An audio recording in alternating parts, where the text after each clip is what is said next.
Oh, is it TV? Oh, that's okay. All right. Good morning, everyone. All right, well, I declare the meeting open. And we start off with apologies.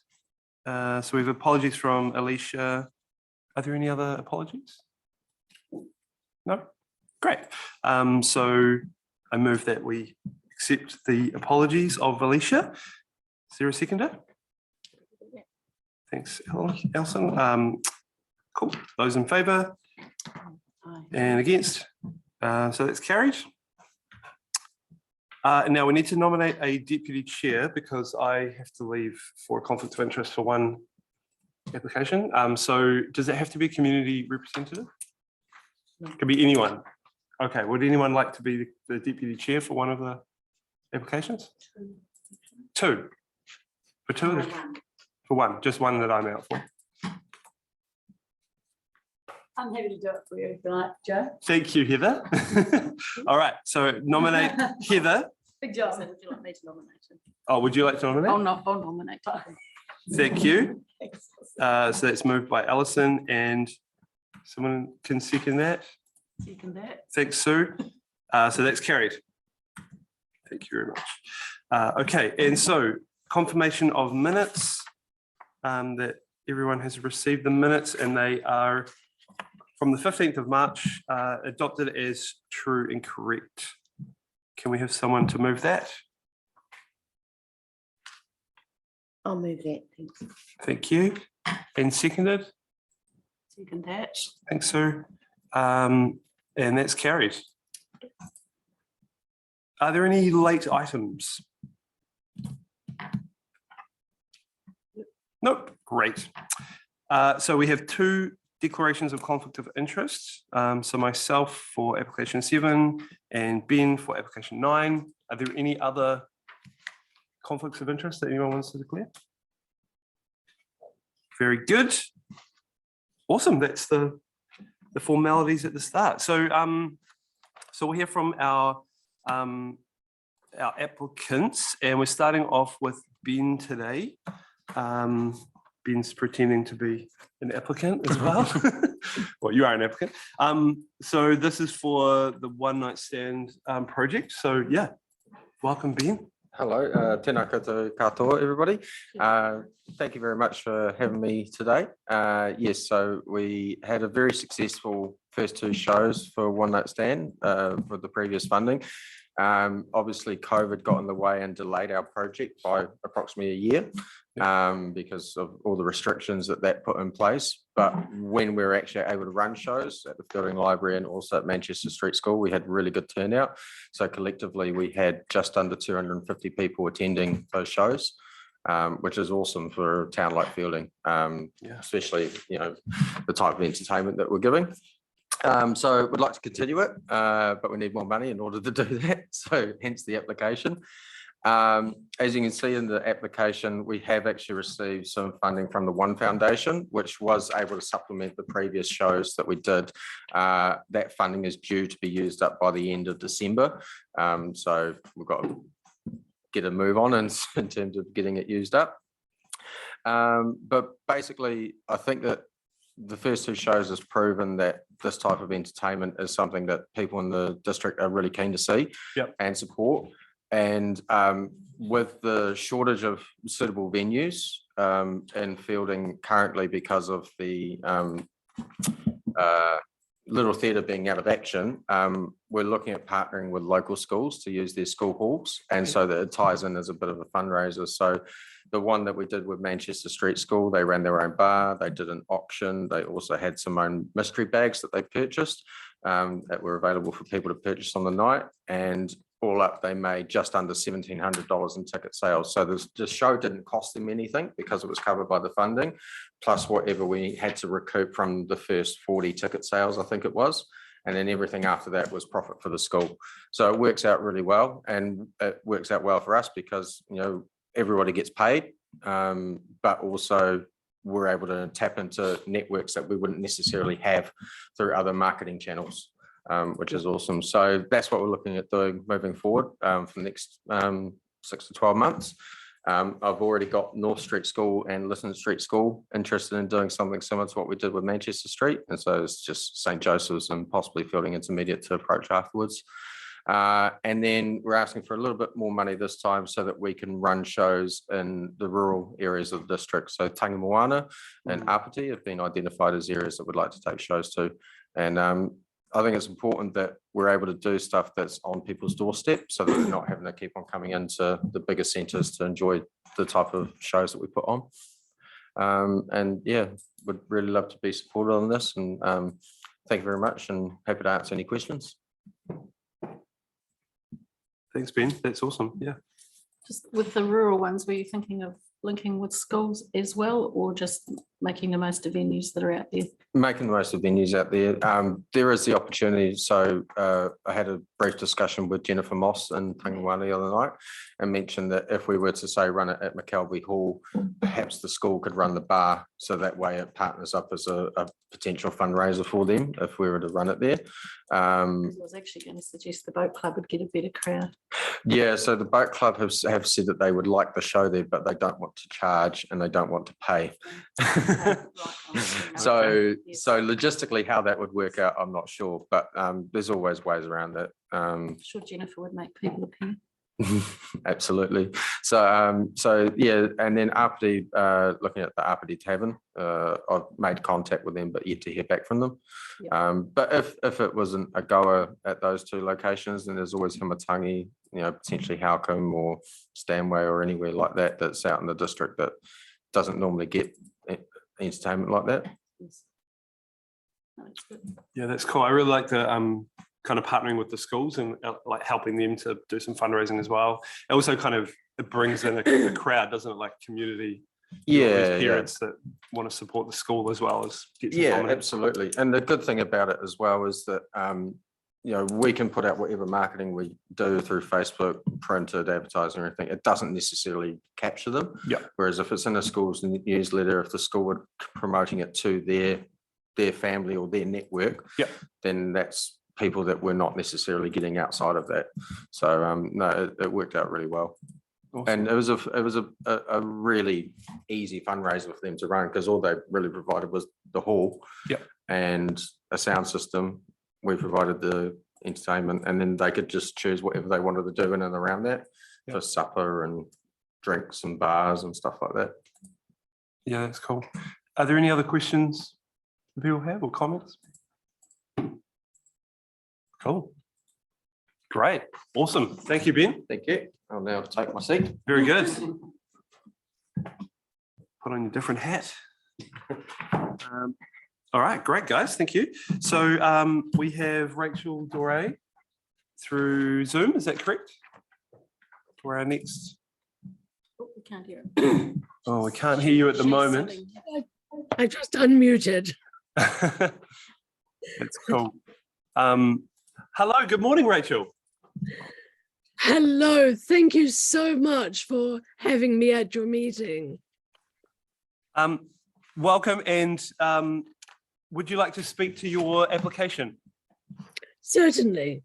Thank you. So the project this time is I'm writing a booklet for group members, some of the older members, members who've been coming for years, and new members. Recently, our writing group swelled to 20 members, and we run on 2 days, Tuesday morning and Sunday afternoon.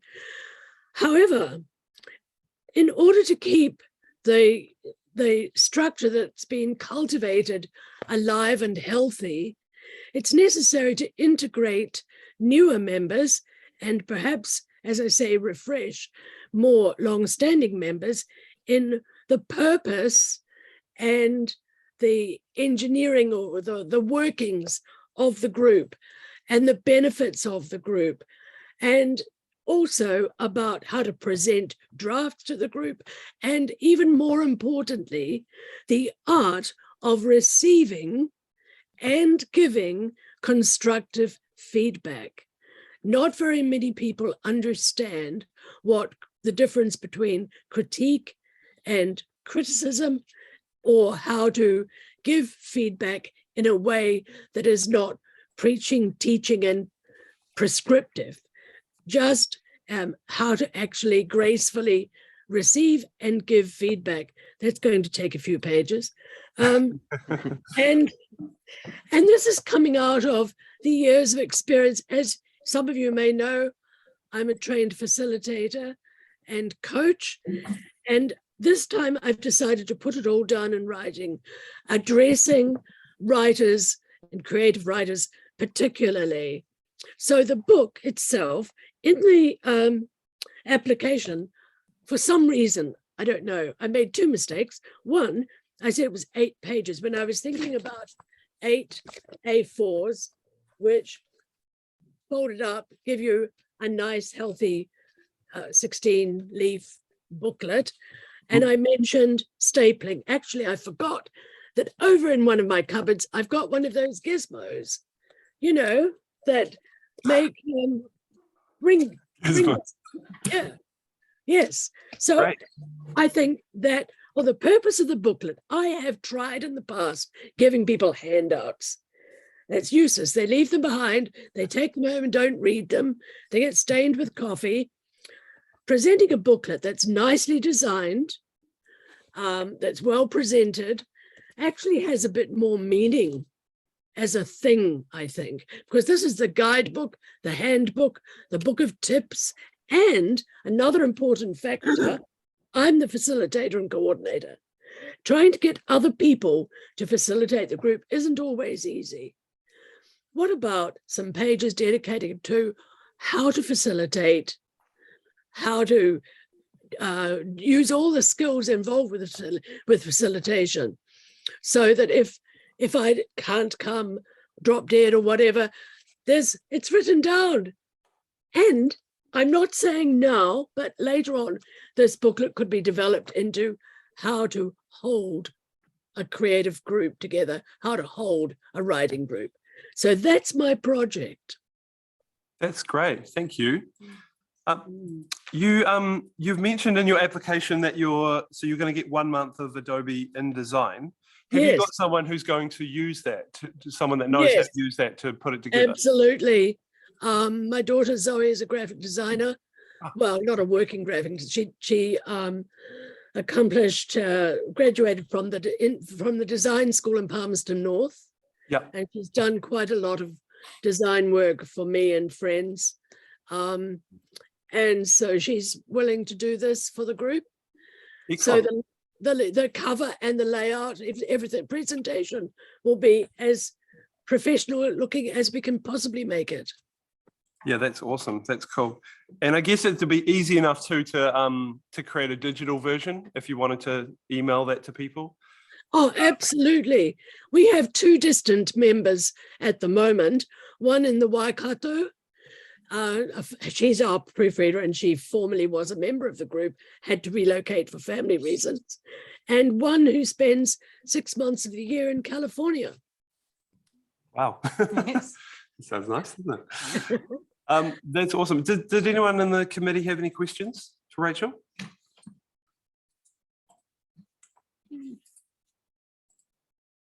That's pretty straightforward.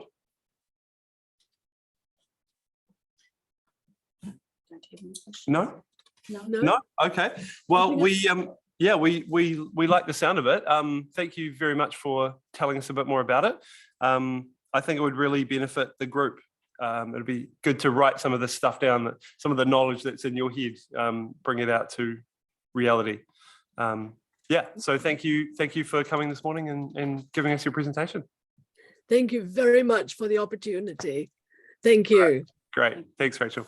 Bye for now. Bye. Bye-bye. Very good. Okay. I don't think we needed to say more about that, really. I did go to their presentation of their book. They had a few. Okay.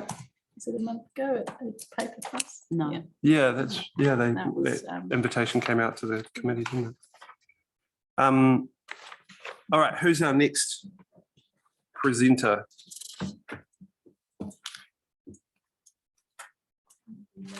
Mandy Lynn. It's probably a bit early for me, is it? 'Cause what time did we have Mandy down for? Oh, okay, great. That's not too So we have Mandy, then we have, oh, so Mandy, everybody is a treasure trust, the visual poetry. Okay, now go around the group and just think about a question about this application, okay? Some more participation. Visual poetry.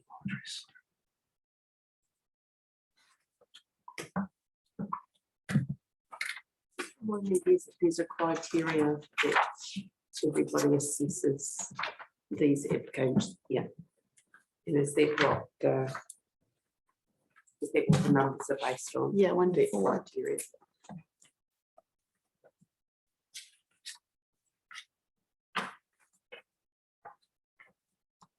Yeah, so it's like, is it at the top of the first page? Does it say the? When you go into any of the applications, Yeah, there's Oh, here we go. It's at the top of the first page. So the idea, the benefit, the process, the people, and the budget. So those 5 different categories out of 4, 1 to 4, cool. or 0 to 4, I guess. Yeah.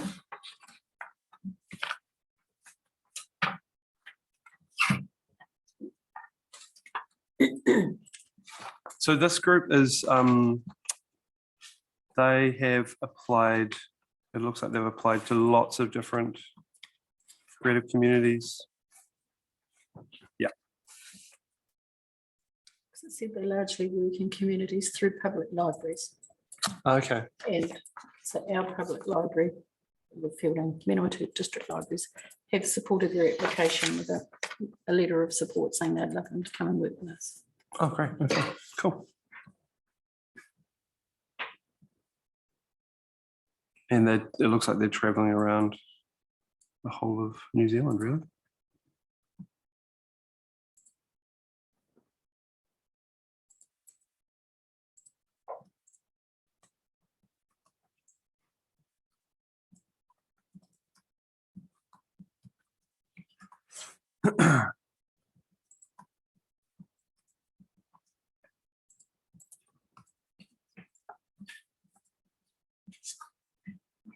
Alicia, who's Alicia?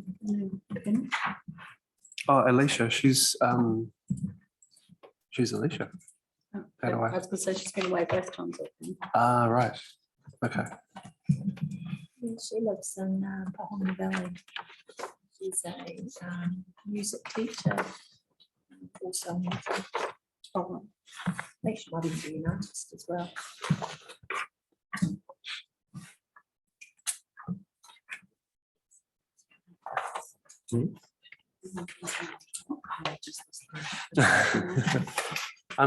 There's nothing really we can do in the meantime, is there, Steve? Janine, there's nothing we can do in the meantime, is there really? No, because you can't. We don't want to start considering deliberations. applications until you've heard them. Yep. And then you've got to go through. and the- Right, correct. Excellent.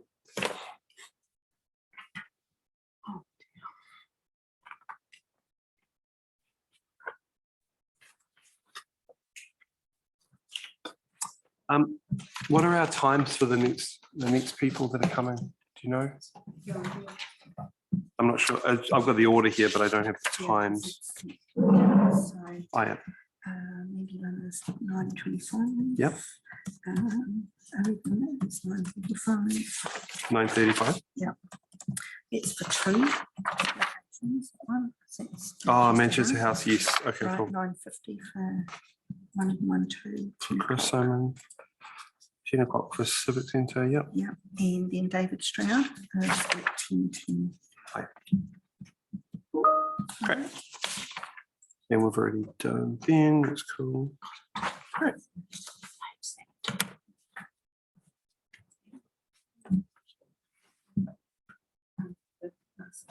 Okay, great. Yeah. Sounds good.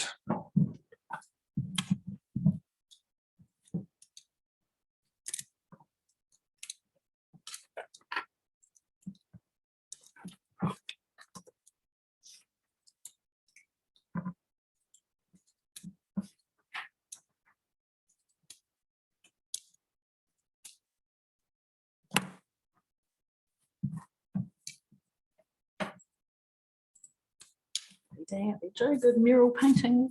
Totally. Is that any on the go at the moment? I do. They're mostly inside though. Oh. Yeah. Start thinking about when you're on the children's stage. Yes. When is that? 7th November. Okay. All right. I don't need to think too far in advance of that. Don't rush it. No one online. Did you tell me I had to do a speech, or I thought I was just? Oh yeah. Says he a sponsor. Joe's a sponsor Oh, for right. Cultural Champion this year. Oh, right. Yeah, Cultural usually champion. just give Some words of encouragement Yep. about developing in that space. And I can do how that great for it is sure. to see. Steph's done such a good job this year. It's having to move from the concert chamber into the sports stadium. Oh, really? The numbers Too are so big. Because she nags school until they reply. This is the past quite a few, just think, oh, you know. Yeah. Steph doesn't accept no.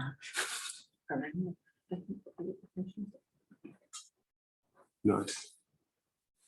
I think my daughter's nominated for something as well. She is. Yeah. Again, another one. Again, yeah. Not the category that I'm supporting, hopefully. I'll tell you when. that could be awkward. Although I don't decide, right? No, So- you don't, the schools decide. yeah. Okay. Cool. I think she's in given bed.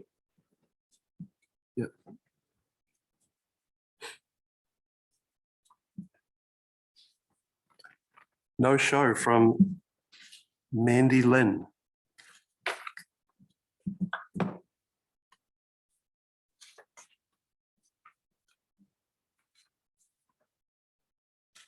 So what are you popping up for? You were saying- Oh, if there's anyone comes in for a special night. Oh, yes, because both of you are in here. Yes. It's a little bit tricky. Oh, so you just get a buzz We've got from the Mandy's contact phone number. cool. Do It's on the application. you want me to ring her?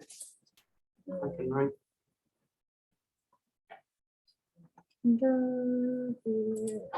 Oh, yeah. I've got the application up. I'll give her a ring then. Yep. Oh, wait. I did email you the Yep. Zoom link. Her number is have you got it there? Or do you want me to- You got it, cool. Which one? Someone's getting cool. Oh.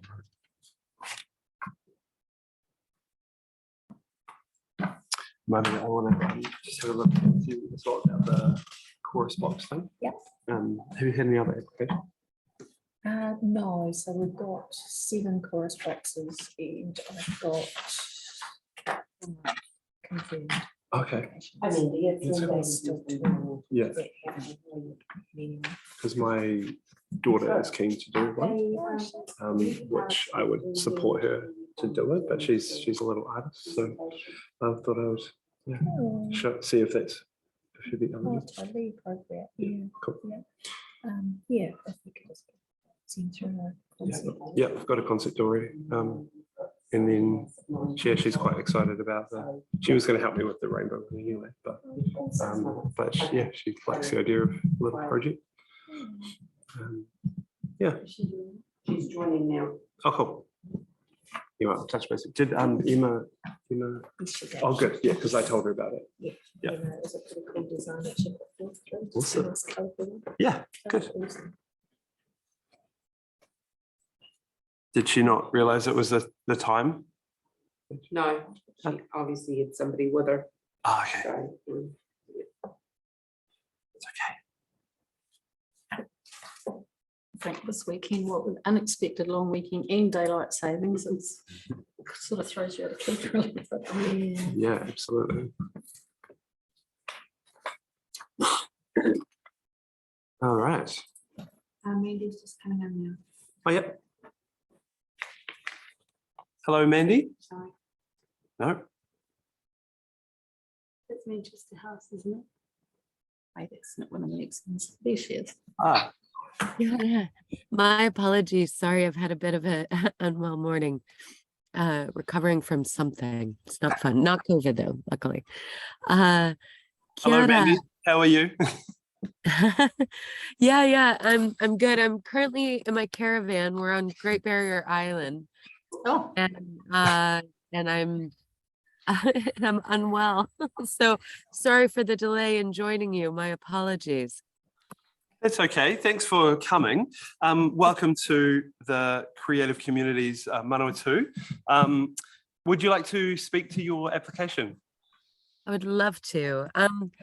So I suppose I prefer to start with asking a question actually, and that is to the selection committee, what is the most important thing for you in the delivery of programs in the Manawatu? What really makes you know that you've spent your money well and that you're really happy about the process? Good question. You wanna jump- I think that there's that the project allows people access to something they might not otherwise be able to access, and that they enjoy it and it's uplifting for them. Brilliant. Okay. Thank you. Is there anything else that needs to be considered? Yeah, I would just say, I guess, participation, like it's part of that, isn't it? Access and participation, just giving opportunities for creativity and art in its many different forms is what we'd love to see. Brilliant. Okay. So I'll talk to those points specifically then. In terms of access, what we found is in the past when we held our workshops, we would hold them like with the library and just announce out into the community that we were doing it. And we had mixed results depending on the community. And so we found that if we went instead through libraries, but then connected to a school and then had the schools come to the library or and have ideally 2 different schools come at the same time to put on the workshop. And the schools then identify the youth who are most likely to benefit. Then we're able to tap into, usually we focus on lower decile schools who don't necessarily have the capacity or have less opportunities than higher decile. And we're able to give access. And in terms of fun, if you get a chance, we've created a TikTok page with what the kids have been doing. And they're having a blast. In fact, yes, I did Kiwi School, which is this tiny little school on the top of the Great Barrier Island. And this was this week. And one of the little boys came up to me and he looks me very urgently in the eyes and he goes, "You need to know." And I'm like, "Yes." And he goes, "I haven't had this much fun in like 5 years." and he was 7. So I'm assuming it went down pretty well.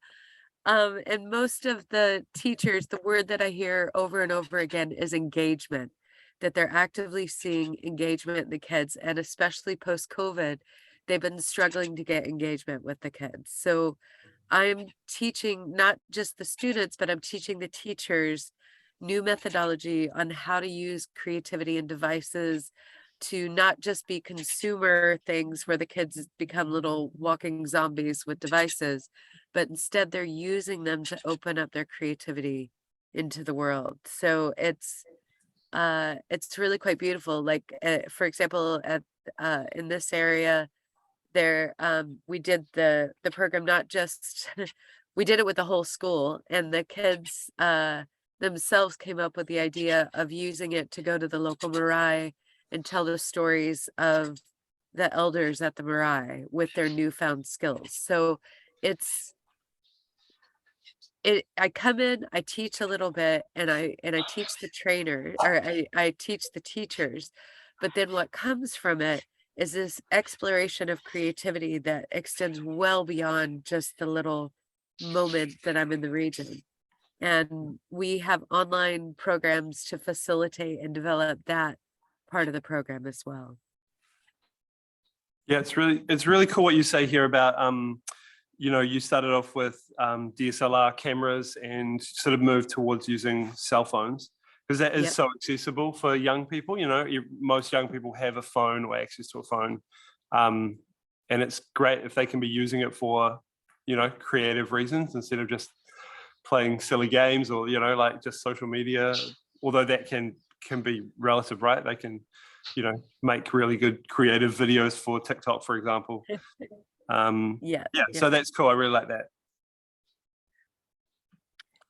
Yeah, it's sorry, go ahead. Oh, I was just going to say, does anyone around the table have any questions or comments? So you'd take the guidance from the library, which schools to invite. Yep. So Yes, yeah, who'd know the local community well. exactly. That's it's the easiest way. I found that if I just come in like a bull in a china shop, I miss the nuance of where my time can be best spent. So the librarians tend to have their finger on the pulse of that better than many people. Yeah, absolutely. Hi, Mandy. I really like this concept. One thing I did have a question about is you talk about well-being, creative well-being with the visual technology and also using cell phones. Is there any consideration to managing people's well-being? Because obviously there's a big push at the moment, people using their cell phones too much and becoming addicted to their cell phones. Is there anything within these workshops that can sort of give people coping techniques for when they are separated from technology? Yes and no. We teach a whole lot. We have a creative philosophy that'll take a lot more than the time I have here to get into. But basically it's looking at the fact that we have four brains to take an idea from innovation to manifestation. And that if those are out of balance, then we end up blocking our creative flow. So we approach it more from a philosophical standpoint and showing, you know, that you have the head and inspiration to be able to come and problem solve, but then you have to connect with your community and you have to communicate. And so when I find with kids, when they get device addicted, the communication aspects and the connection aspects tend to suffer the most. So this gives us an opportunity to unpack that and give them tools to be able to work with how to put down their device and connect with the people in the room. It's a hard battle. It Yep. is. And then we also drop down to grit and resilience and emotional fluency and the ability to process their emotions through their storytelling. And then finally finishing what they start and delivering, whereas devices are causing problems in each of those sections of growth and development in kids from what I've been able to witness. And it's disturbing, and I have a sharp eye on it. And it's a lot of what I do when I work with the teachers is helping them to address it, look at tools. I mean, when I go in with the kids, the first thing we do is we talk about the school values. And we ask them to identify what the school values are. And then we ask them to identify, okay, you guys have devices in your hands. Now, how are you going to apply the school values to these devices during our workshop? And so they talk through, you know, manakitanga and respect, and how do we show that when we have a device. So it opens up discussions. I wouldn't say we fix everything, but we certainly do identify where there are problems and help them to discover solutions to them. Cool, thank you. That's cool. Awesome. I think, is there any other comments? Hey, thanks for coming along and speaking to your application. I hope you feel better soon. Yes, sorry. But yeah, you've given us lots of good info and your application is really thorough. So really appreciate that. So thank you for coming. Kia ora, ka kite. Have a good day. All right. Thanks, guys. Okay, that was Mandy, and we're going to jump straight here into Anne and Maxine for Manchester House. Hi there. Good morning. Good morning. It's actually Max and Sandy this morning, and have Max and Sandy. bailed out of this particular one. So for those of you that don't know me, I'm Max Ellison and I'm the funding manager and have put the applications together. And Sandy is here to talk about one of the applications, and I'll talk briefly about the other one. So we have two applications in at the moment, one for a book and one for drama classes. So I'll start off with the book and then Sandy can talk more about the drama classes if that's all right. Yeah, that's good, Max. If we can just do them one at a time, that would be really cool. Yep. Okay. So do you want to start off with the book? If we could start off with the book, that would be great. Great. Go for it. Because it's our 50th celebration this year for Manchester House, what we'd like to do is record the history to date for Manchester House in the form of a book. So we started in 1972 with the opening of the first Manchester House op shop, and it's really exciting that we've now opened another new op shop this year. And that op shop's the idea of the op shop was to raise funds for social services, and the first social worker was employed inside a couple of years of the original op shop opening. So over the time, we have obviously grown quite considerably, and we are partially financially supported by our two social enterprises, which is the op shop and the after school program. However, there's quite a range of services that we don't get funding for directly, or we fund ourselves through those social services, or we actually get funds from other sources. So basically what we want to be able to do, because the history of Manchester House is also quite a bit of history for Fielding, is actually put together a book or a booklet, 150 pages, A4, and record the last 50 years progress for Manchester House. The intention is that we're not going to sell the book, or certainly that's the current intention, but we'll rather give it away to organisations such as, or people that have been involved in Manchester House, so such as the library. We have a few long-standing board members that we'd obviously like to give those books to. The original social worker, when we started looking at Bobby Nichols, who's doing the book, started investigating it. Actually, the original social worker contacted her and had quite a discussion about being the first social worker that was employed by Manchester House. So basically, that's the intention of the booklet. So if there's any questions, that might be the best way forward. Yeah, great, thank you. Would anyone like to speak to that? Alison? Hi, Max, it's Alison here. As you know, I went to the 50-year celebratory church service for Manchester House, and Bobby did read some excerpts. So she's largely already written the book, hasn't she? She did mention that when you moved op shops, another book of records was found, and she was going to research those. But largely the book's ready to go, isn't it?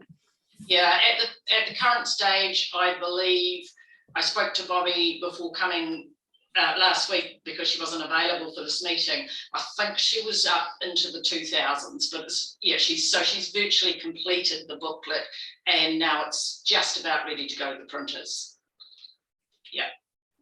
Okay. Ben? Hi Maxine, Ben here.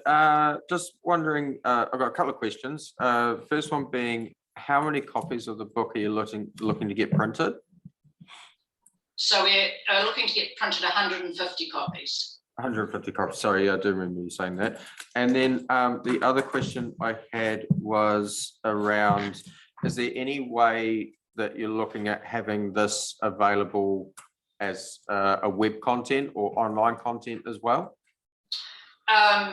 We haven't thought of that, but there's no reason why the information couldn't be put up on our website as part of our, supporting Manchester House and advertising what we've done. Yeah. Cool, thank you. Okay, great. Do we have any other questions or comments? My questions have been answered. That's good. Okay, great. Thank you very much for that kōrero about the book, Max. Should we move on to the second application, which is the drama classes? So Sandy's going to talk to that. Hi, my name's Sandy and I'm the manager of the Senior Centre at Manchester House. We are putting forward an application for drama classes for our seniors because our programs in our hall reflect the changing age of the senior within our population. We're just about to complete our art class program that we've run. So we've been looking for something else that's going to be engaging the senior in our community. Many seniors experience life-changing challenges as they age, such as, retirement, loss of loved ones, health issues, physical issues, and loss of driver's license, and the list is quite extensive. Coping with these changes is really hard for many, and it's really hard for them to navigate. The reason why I'm looking into drama classes is because it produces laughter and it gives them a way to continue to socialise. I'm getting a bit lost here. Yeah, it's mainly for one of the big issues with seniors is isolation. So to get them out into the senior hub and doing something different means actually the engagement with the community is a lot larger because they're having to do something different with a new team of people. Also, I think the senior hub and Sandy has always provided morning and afternoon tea, which is another form of interaction for isolated seniors. So what we want to do is to continue to diversify the programs that come through the senior centre so that we can actually engage different seniors to come along and do something different. They enhance, the drama classes will enhance, things like cognitive function.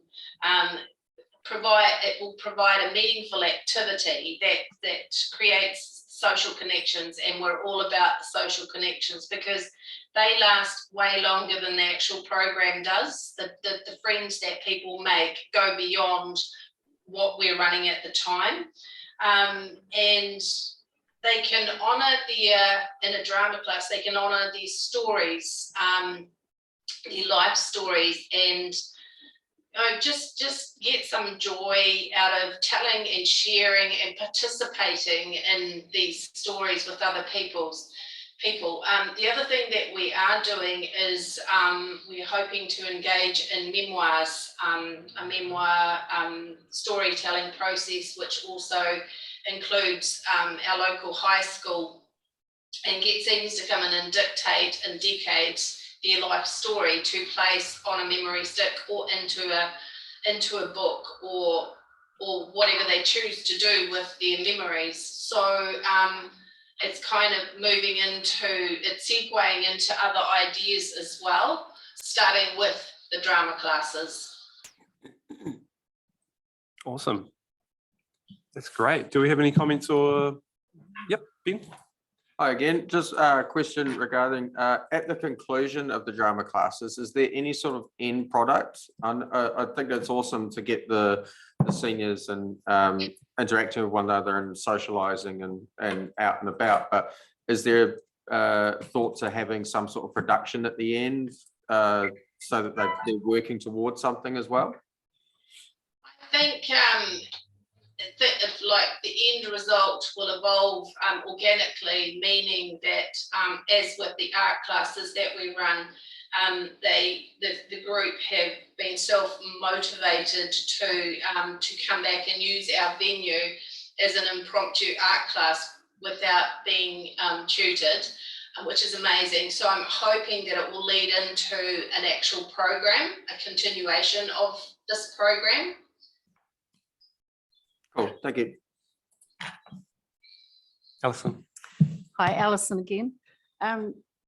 Sophia Parker is a very well-known drama teacher who I know hires your venue anyway, so she's familiar with your rooms. I know that she mainly teaches tamariki and rangatahi. Has she worked with seniors before? Because I imagine there'll be, you'd probably need slightly different approach. Yes, she has. She runs senior drama classes over in Palmerston North. Oh, These drama classes are non-pressured drama classes. The expectation that there is, you come along and you have a good time, and you they're different to what the children are taught. They're more life-based and enacting out, like instances in life or daily, Sophie, I did ask the same question of Sophia, and she's very confident that she can run this successfully in Fielding. thank you. Great. Yes. Kia ora, Sandy. It's Kim speaking.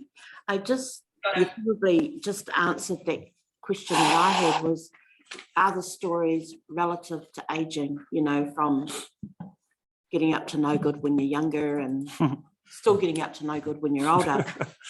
I just wanted to know that, but I think you've answered that already. Yeah, well, I think the stories are their stories, and it's relative to the individual, wherever they occur in their lives. And anything I've ever read about positive aging has always been inclusive of creating laughter, creating socialization, creating interaction, and mindfulness, and being a part of something.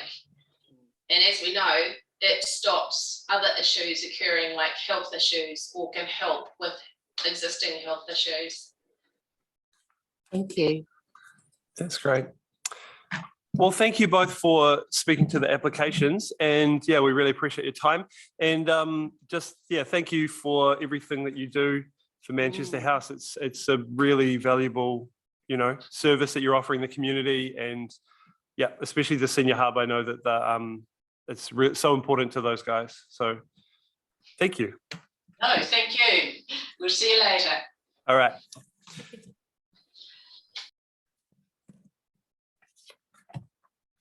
Cool. Thanks, everyone. We're sort of on time, aren't we?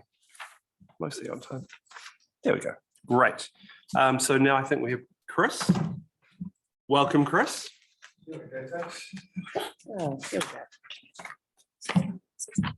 Yes. Yeah. All right, Chris. Welcome to the creative communities. It's a little bit weird because I've got a conflict of interest with this application, obviously. But I'm here for the presentation, and then I'll leave the room for when they chat about it. So, but would you like to tell us about your application? Yeah. Kia ora koutou. Thanks for having me. So, ko Tūmawaki ki te kura o Newbury, principal of Newbury School, and our application is obviously around bringing creativity back to our tamariki. I think one of the big things that our schools, or not our school, but all schools have obviously gone through COVID, is about an opportunity now to be able to bring, opportunities back to our tamariki. We've had multiple, leadership changes within our school over the last decade. And I think one of the big areas that we've been missing out on is actually bringing creativity and the arts for our kids. So this is about engaging our tamariki in art, visual art being the media in this case, exposing them to a somewhat expert, local as well, and actually inspiring them. Our kids, especially in our senior school, are off to high school either next year or the following few years, and they've had limited, keyword, the opportunities again to actually engage in this area. So we did a mini classroom art exhibition this year, just to sort of start preempting and trying to motivate our staff and our kids within the space. And that was received extremely well, and it was something that's been identified as being missed over a long period of time. So we want to be able to bring in someone that's an expert in their field, actually engage our kids, teach them specific skills, involve them in the process or the full design process, and then end up with our I guess an end exhibition piece too that will be exposed on the side of our school, that is seen by every child as they enter, and also all of our community through the entrance way too. The idea of actually involving the kids within the process too is a hugely important part of this, and it's about making sure that when they leave our school that they've actually got a vast range of areas of interest that they can take through their high school years as well. So we're actually setting them up and prepared for life, not just with the skills, but also the design process, which I think is a hugely important part of a child's life and development and understanding moving into the real world later on. So we have part of this as well as we run our own tech within our school. So we call it Innovate, Design, Create. And one of the key areas that hasn't been included within that is the visual art aspect as well. So it's a perfect opportunity coming into the new round to actually include that within that space and have these kids properly and actively engaging in that process, and then having obviously the ultimate visual of the art towards the end of the project. The other area that we're wanting to include within that is obviously our local curriculum and where we are and our local context within that piece. And we're also going through the phase of renaming our classroom hubs to more reflect how we operate our teaching and learning programs, which then obviously is going to give the kids more ownership if they're being part of that process too. They're part of the naming of it, but if they're part of the visual representation of what those rooms actually stand for, what they mean, that's an important part there. So we're heading down through the process at the moment. We're heading down native tree naming of our hubs to sort of reflect the age and the collaborative nature that they are going to be involved in throughout their time at school. So it's a bit of a journey through each space. Cool. Does anyone have any questions or comments? Well, I always do, but see if there's anyone. How many kids are at school? So we've got 175 at the moment, and we're looking to grow slightly more next year. We're going to end up in the 180s, which will be a nice number. Means we operate 8 classrooms comfortably, and it also allows us to continue to do our intermediate technology on site. So part of that change is we've grown sort of from the 150, 160 mark over the last few years, getting up to those big numbers doing tech on site. We actually, instead of having to bus our kids to a different intermediate or a high school for tech, we're actually utilising that additional time as tech time for our kids. So they may have got an hour, hour and a half when they went to previously Monrad. We now keep it on site and they have 3 hours of immersive tech through that design process. So we've got things like we've got a big kitchen now. We've got hard material space, a laser cutter. We do science and enviro through our kaupapa there, but we are, one of the core areas that we sort of want to start including is the art part of it too. So, that's sort of where we're at, and obviously that community. We borrow the Newbury Hall car park to get our kids off the main road through drop off and pickup times. So the entrance way is seen by every single person that comes through. So all of our kids enter the same way through our waharoa, and then all of our whānau come through the same direction too. So it's an area that is seen and used a lot. And what's the ethnic mix, just roughly? We've got 18% Māori students, and then 2% Asian, so small numbers in the other ethnic areas. Cool. Elsa? Thank you very much. Yeah, I like the sound of the project. I think gone are the days where school is just about reading, writing and maths. I think, and especially as kids sort of try to get back to a sort of normal life after COVID, artistic expression is a really good way of helping them, get back to a happy place if they weren't in a happy place. My question was really just around funding. For today, we've had considerably more requests for funding than what we have to distribute. And I just wondered if we weren't able to give you the full amount, would that stop the project happening, or how would you manage it? Is there some fundraising you could do to take it up to that amount, or would you perhaps make the project a bit smaller?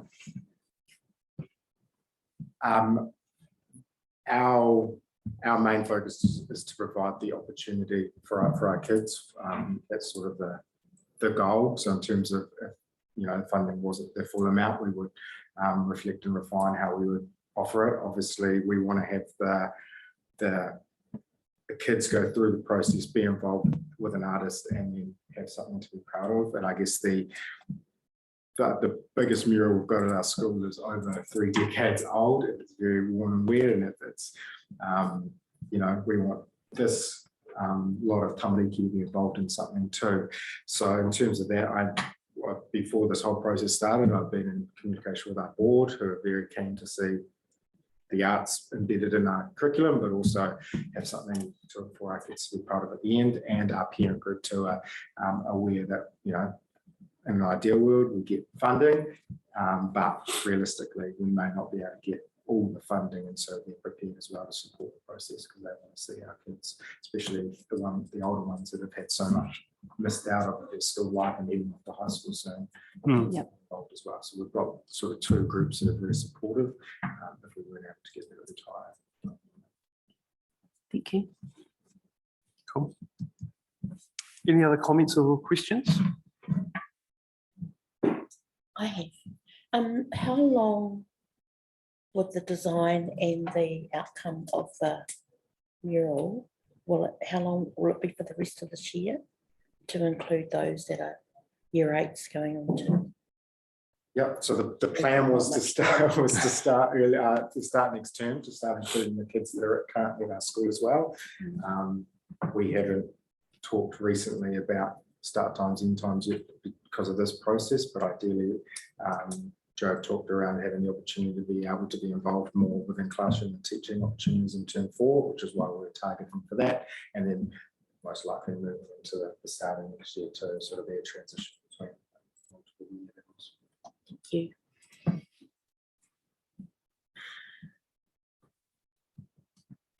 Cool. Great. No other comments? Great. Thank you, Chris. Thank you very Appreciate your much, time. Jamie. It's been lovely to be here. Yeah, awesome. And, Hope you don't have to spend all down here. It's a lovely sunny night today. I think you could all chat about all the different proposals outdoors. That'd be nice. Thank you. All right. Thanks, Chris. Yeah, totally. Okay, great. So we've got 2 more. So we've got one, the next one is Ellie Thompson. Was she coming in person?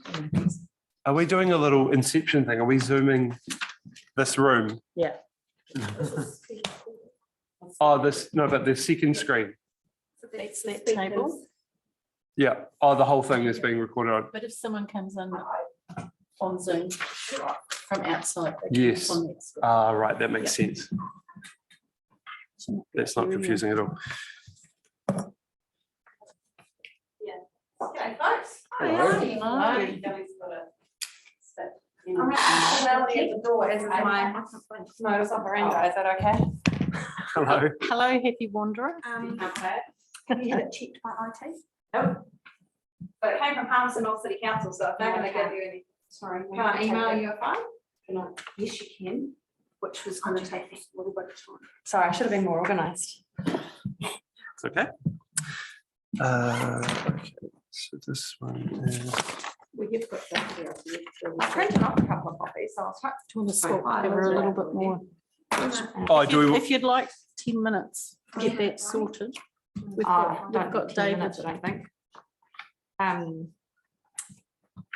It's What not would- hugely important. I just put some words on a screen, so we had something to look at. Oh. You know. Who should I email it to? Steve.Skinner. Steve.Skinner.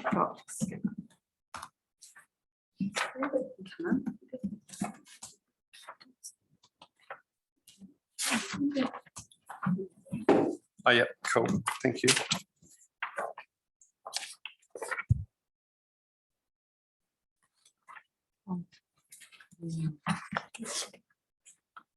Cool.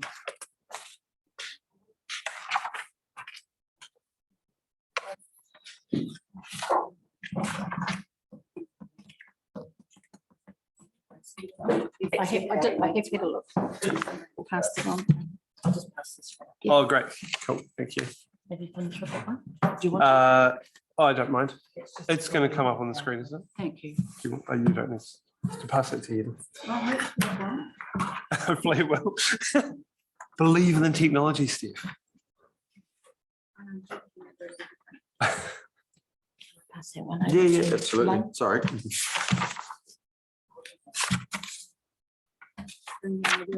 So David will be interested in this one anyway. So he's the former chair of the Civic Centre Trust. Right. It should be winging its way over to you, Steve. Deal with.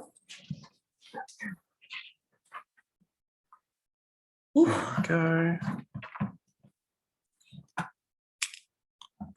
You had a good trip home, no hassles with the connections and No everything? hassles, it's all good.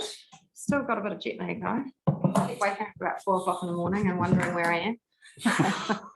Where did you go? I was in Europe for 10 weeks. I've been on a number of Zooms with Ellie in different organisations and she's either Zooming at breakfast time or midnight. Yeah, I didn't completely sign off from life while I was away, so I was still I dialing certainly didn't. in. So from Germany, she successfully presented to the Horizons Regional Public Transport Committee and got the project across the line. Yeah, when distance is no barrier, right? Who needs transport when you've got Zoom? That's good fun.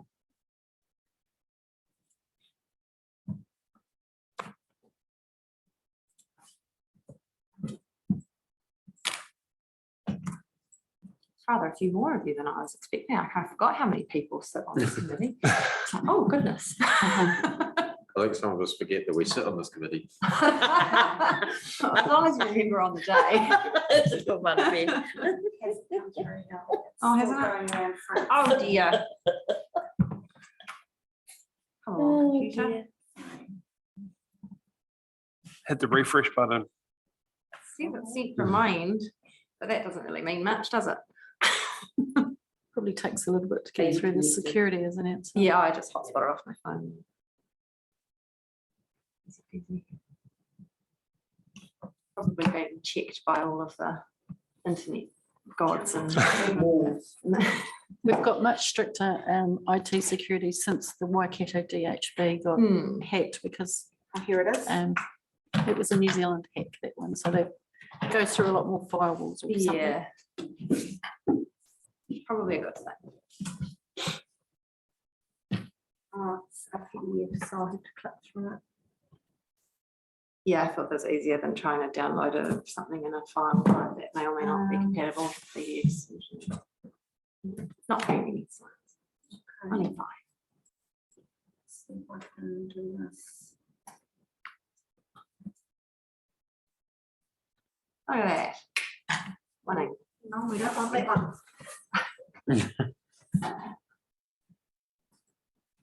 There we go. Right, Awesome. hang on. Cool. So, yeah, thanks for having me. Taking off a hat that I've worn from other organisations, put on the Fielding Civic Centre hat today. Yeah, we had the idea that the Civic Centre could be brightened up a little bit, so I thought we'd try this avenue as a funding stream for that. So if I can get you to click to the next page. So just a really brief, what are we thinking about doing and how? So 3 murals somewhere on the Fielding Civic Centre, up to 36 square metres each in whatever configuration sort of fits with the designs, and we'd like to have visual representations of what all the diverse uses are of the Civic Centre. So perhaps something that's sporting related, something arts related, something cultural, or 3 murals that integrate all sorts of 3 of those things. We haven't put or discussed sort of any firm rules around that yet as a board. We've kind of left that quite open because quite like to sort of see what comes from the community in terms of suggestions. So the plan is to put out a request for proposals from local artists and then commission those artists to go through the work. In order to do that, we'd like to sort of separate to the board, just pick a couple of people from the board and establish a subcommittee for the project, as it were, and then call on the community for a couple of people who may wish to sit on that subcommittee. Given that the Civic Centre is such a prominent building in the town, we sort of see the importance that whatever the visual artwork is represents the community and that the community are behind that. So yeah, we'd look for some representatives from the arts community, perhaps from the sporting community, some local iwi representatives, and then get a few people together and sort of walk through that process. Haven't really formally designed that process yet. If you know me, I sort of kind of make things up as I go along to an extent, but usually works. So yeah, that's sort of the what we want to do and how we'll go about it. So timing wise, pending whenever the sort of funding decisions come through, we'd kick off that process, and then hopefully over sort of 6 months get the committee together, put out the call for ideas, and then choose some artists to work with, and then proceed with getting that done. So next slide, please. So why do we want to do this? So I've obviously written that in the application, but just to reiterate, we'd like to celebrate visual arts and the community and the importance of the Civic Centre to the Fielding and the Manawatu community. So just give a more visual representation of that. We see the building in a way as a great big blank canvas, and therefore an opportunity to showcase some local artists. We definitely took some inspiration from the Manawatu Street Art Festival in that regard, because we thought, well, hey, those neat murals have gone up around the place and we've got all this wall space too. And yeah, just sort of enhance the atmosphere of that sort of CBD area. Yeah, so that's kind of the why. So where we're actually thinking about, so we've got 3 options for mural locations. So on the front of the building along that side, there's those quite nice framed sections of wall, which could either be 3 separate artists in that space or one artist doing sort of a series of panels. On the Stafford Street side of the building, there's that large clear wall there, and then on the Bolton Street end of the building as well. There are some logistical limitations with that Bolton Street end of the building, being that obviously it's much higher to get up to and paint on, and it's a corrugated surface. So that would maybe need to be something painted onto plywood board and then installed at a later date. We haven't defined those details yet, because that we sort of want to take the creative approach first and see what comes through, and then define how we get that done, rather than saying up front we want somebody to paint this, this and this, and putting too much limitation around it. So yeah, so that's sort of the options, whether we kind of get something on all of those spaces in first go, or whether we focus on one part of the building and do it that way. We'll just sort of see what comes out. Really don't really have a way of measuring how much interest we'd get from local artists to do this kind of work. So it's a bit of an experiment. But yeah, sort of thought, let's see if we can get some funding first and then go with it. So in the last slide there, I've just given some notes to the budget. So you would have noted that the budget's fairly high level. In terms of medium for the artists, we're leaving that open at this point, but I anticipate that likely it would be spray paint. So I've sort of budgeted about what we expect the cost of that to be for the space of the walls, and also to the cost of priming them. We've got a bit of a budget buffer for additional materials such as plywood and fixtures, in case we do kind of take that Bolton wall end and somebody paints something and we install it later. The artist fee was a number that was sort of like a bit of a stab in the dark guess about what might be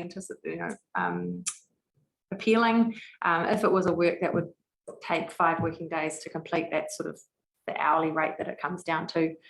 So we hope that will be appealing to artists, but obviously given that it's community funding, we can't go out there saying we'll pay huge amounts of money. And just one note that we haven't included in the budget just yet is any costs for scaffolding. Again, because it's a little bit complicated at this sort of stage to anticipate exactly where the artwork's going and who's going to do it and how it's going to get up there and so on and so on. Kind of left that in the too hard basket for now, but have done a little bit of research into what that might cost, and we can explore a secondary grant to lotteries or so for that if it's going to be a huge amount, or potentially it could be absorbed by other budgets of the Civic Centre. So just depending on how that all works out. So yeah, that's elevator pitch, A to Z. There you go. That's cool. Yeah, thank you. Any questions, comments? Ben, Sorry, one question. We said at the front of the building, those little framed areas, is that part of the building owned by the Civic Centre? I believe it's attached to the building behind, but we take care of painting that surface. Right, okay. So you'd have permission to do something there? That is a very good question. I had assumed so for the purposes of this exercise.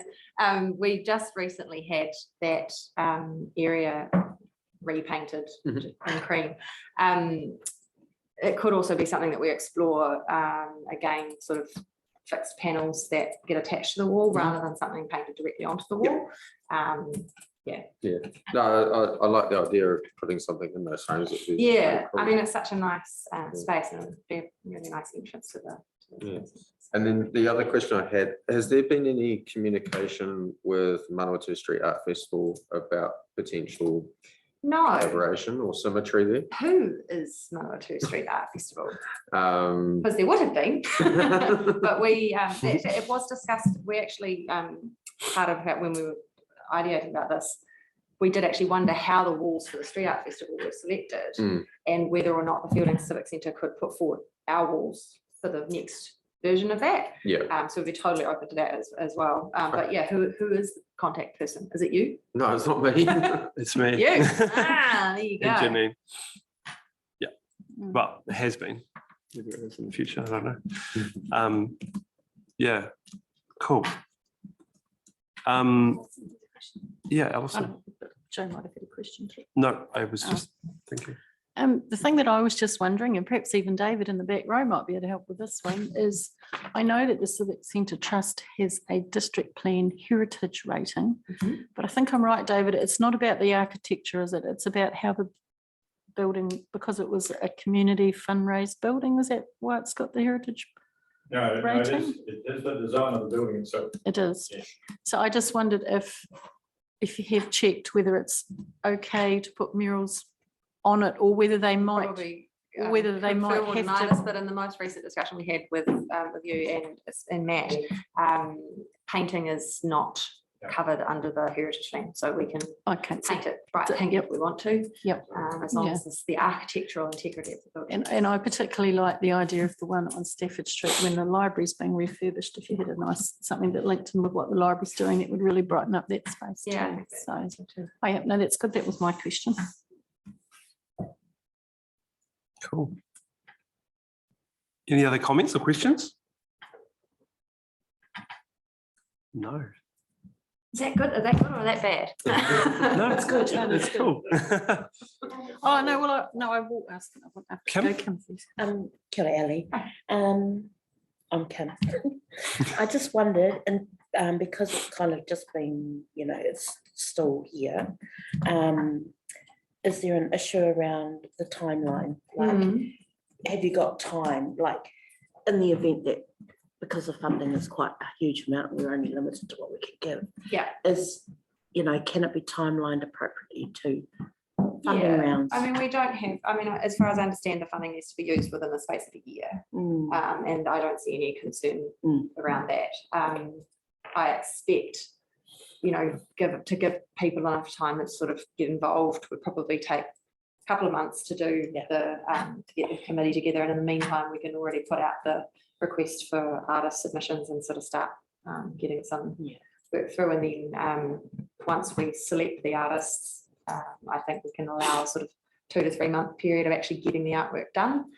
So I think from start to finish, it should be able to be ticked off within 6 months, but easily within 12. Yeah, cool. I was just going to say, if you didn't get awarded the full amount, would you just do a smaller version, like maybe 1 or 2 murals, or Yeah, um, ideally, yeah. or look at other um, funding sources? Yeah, I think so. Yeah, so obviously we went for, full amount, let's go the whole hog. Yep. But I think if we got a partial amount, we may look at still looking at multiple artists with a lower artist fee and then a smaller space, or we may just look at one artist to maybe focus on that space at the front of the Civic Centre. Yeah, we sort of make a bit of a decision around that depending on what we see. Cool. We can work with anything. Any money's better than none, as you well know. All right. Awesome. Cool. Well, thank you very much. Appreciate your time. Thanks for having me. Nice to see you all in person for a change. A little bit cooler here than what you're having over there. What's that? A little bit cooler temperature than what you Yeah, were having the over weather there. turned right before I left, so I fled at just the right moment. Oh, yes. Ellie was in Germany for the heat wave, so. Oh. It's fun. Right, well then I'll carry on and let this kind gentleman behind me step in. You get dressed and I get on. Righto, thanks again everyone. Thanks, Ellie. Ellie. Thanks, Ellie. Hello, David. Hey, how are you? Good, good. Thanks. I've got to apologise for not being here earlier because we had something changed from yesterday to today, which was very. So anyhow, I am here. That we've done the application, and I was rather hoping, because I've been busy, I haven't been able to do any more in the way of presenting any images other than the ones that we already have given you. So is there any information in there that you want to expand on, or? Well, do you want to just start off with just a brief rundown of your project and what you're hoping to achieve? Yeah, well, we have a major problem in our museum, and we're in the process of actually reviewing all of our displays, trying to get some movement and some bright, better idea of how to display the vehicles that we've got. And we've been down that track quite a way. We've got a 3-dimensional type situation, which costs $20,000 per horse, which is something that we are well beyond what we can start to do. The first 2 horses that we've got done in that regard were $4,000, about 2000, and that would have been about 2008, from a guy down in the South Island, and we haven't got him there anymore. So we've been down to the local fiberglass outfit, and that's the best we can get, is about $20,000 per unit. Anyhow, working from that, we've decided that we were going to go and try and work out how we might do it 2-dimensionally. And what we have to do is to actually get a photograph, the appropriate photographs that we want. It's going to fit into any particular vehicle, and it has to be different because each individual vehicle has a different attachment to how we want the original photograph to be. Because the photograph then has to be made to the right size, what a horse is, and we've come unstuck in our first one. But anyhow, then we that's done with the local business, Nick Beecham, and he can print it out big enough so that we get a sticky photograph. Take that down, plot it out, take it down to ITM, and they have a big router arm that can cut these things out. So they come out with a board about, for us old fellas, 2 inches thick, and then it goes back, and they stick on the side. So then we have a horse, which we can put into a vehicle or a plough or whatever we want. So the cost per horse, as it says in our application, about $1,600 each. So we can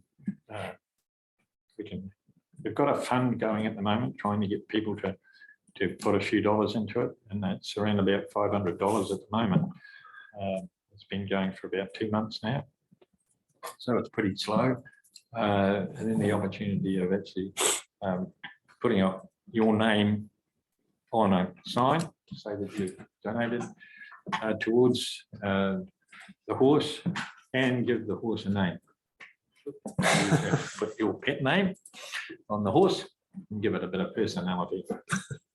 And so we have an opportunity to, because we have a plough and we have it set out to give you an idea of what how it's set up to pull a plough. With each furrow has a requirement of 2 horses per furrow, and this plough is a 2-furrow plough. So we need 4 horses for it.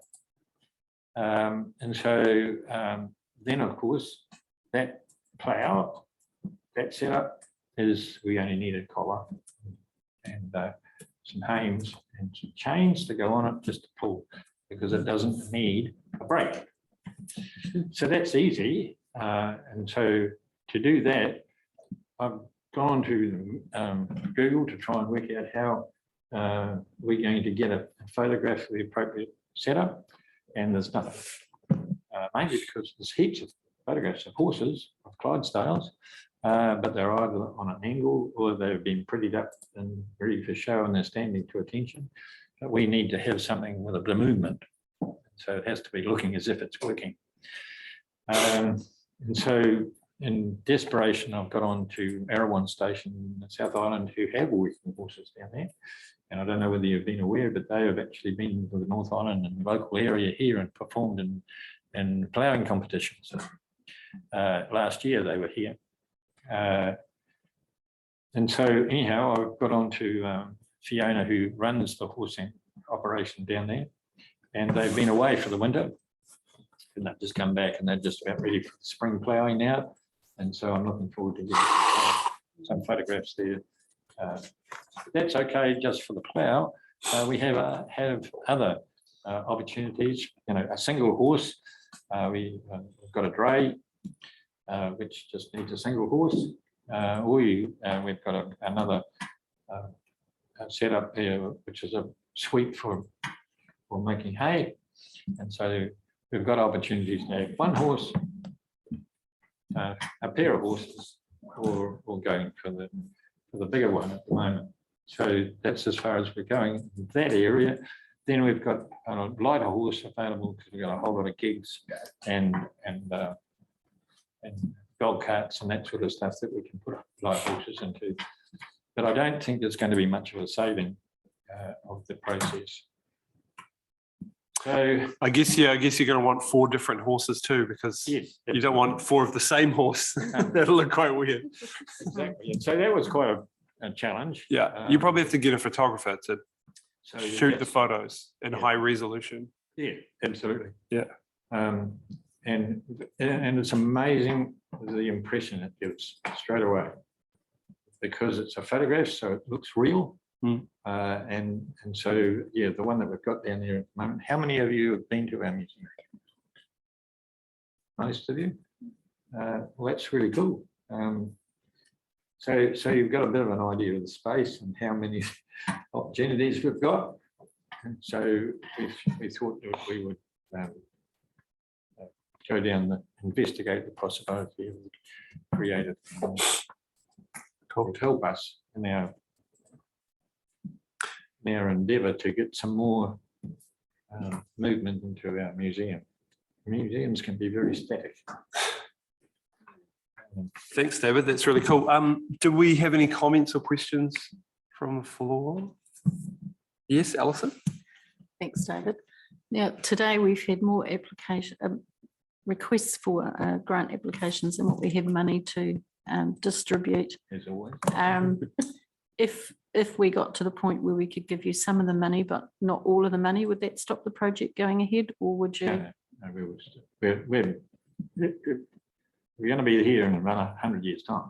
And so we've got this project, and it depends on how much money we get as to how much we go the project as a whole, we can accommodate 20 horses. And so there's no actual size. But as I said before, we're going in and reviewing all of our displays, and that's just part of that. That's the artistic part of the thing, is to try and get that done so that it makes it look more real. Yep. Get a better idea of how it feels. The size of the horse is always a challenge for people nowadays. Everything is, you know, when they're bigger, that big, you have to teach them to put the head down to put the bridle on, because you can't reach over their ears. And so for people nowadays, to get an idea of that, you've got to actually make it the right size. And I made a mistake because they were 16-2 hands, 16-2 to 17 hands is the size of a Clydesdale. So the first one, which we decided that we'd go ahead and do, just so that it would be easier for people to understand what we're trying to get. That one? Yes. And so we're decided to do that one. And it's about 1 meter 65, 650, sorry. And so, but then I forgot to tell the printer it's not to the top of its head. It's to its withers, because you measure a horse from its withers down. And so all of a sudden it's too small. A little bit small. So it's not doing exactly what we had hoped it was going to do. But we've got a vehicle that we've got it in, and that's the one that you can see on that presentation there. He is a bit small, but yeah, looks cool. So try. That'd be quite heavy though if they're 2 inches thick. Yeah. We're not going to shift them around. Right, once they're in place, that's what they. So yeah, we've got a whole heap of stuff that is heavy like yeah, that. good point. Yeah, that we have to manage. So that's not a major problem to us. Okay. Yeah, is it printed on the other side as well? Yeah, it is. Right. That gives us the flexibility of turning it around, or whatever. If we change the position of a horse, or we want to put it in another vehicle and that sort of thing, then we can. So regarding funding, we've got a whole lot of opportunities as to how we might start it and how you might be able to help us in a way that you can afford. Yeah, cool. Okay. Any other comments? Any other questions? It certainly sounds like it would bring the space to life a bit, bring with the photographs of the horses, but I guess getting that technology part of it right, getting the good photo and the good printing. And yeah, we get a lot of people that they go into the museum and they go, wow, but we want to increase the wow. And those people that have been there, we've done quite a lot in that, in the forest and the birds. You don't have to go down to Kapiti Island to hear the birds and see what they look like. You can do that in our museum right here. Yeah. So it's just part of that. Just trying to get the feel of it as to how it might, what it used to be. Yeah. Because the history we're trying to display. Sounds like it's time for another visit. Pardon? It's time for another visit by the sound of it. Yeah. We're developing it all the time, so you don't want to leave it too long before you go to the next time. You might miss out on something that was there. It's the old caper of a museum. As soon as you open the door, somebody's in there trying to give you stuff. And so we're continually changing and trying to get it better. Great. Thank you, David. Appreciate you Very coming good. in Thank to you speak very to much. us. And once again, I apologise for being late. No problem. All right. Have a good day.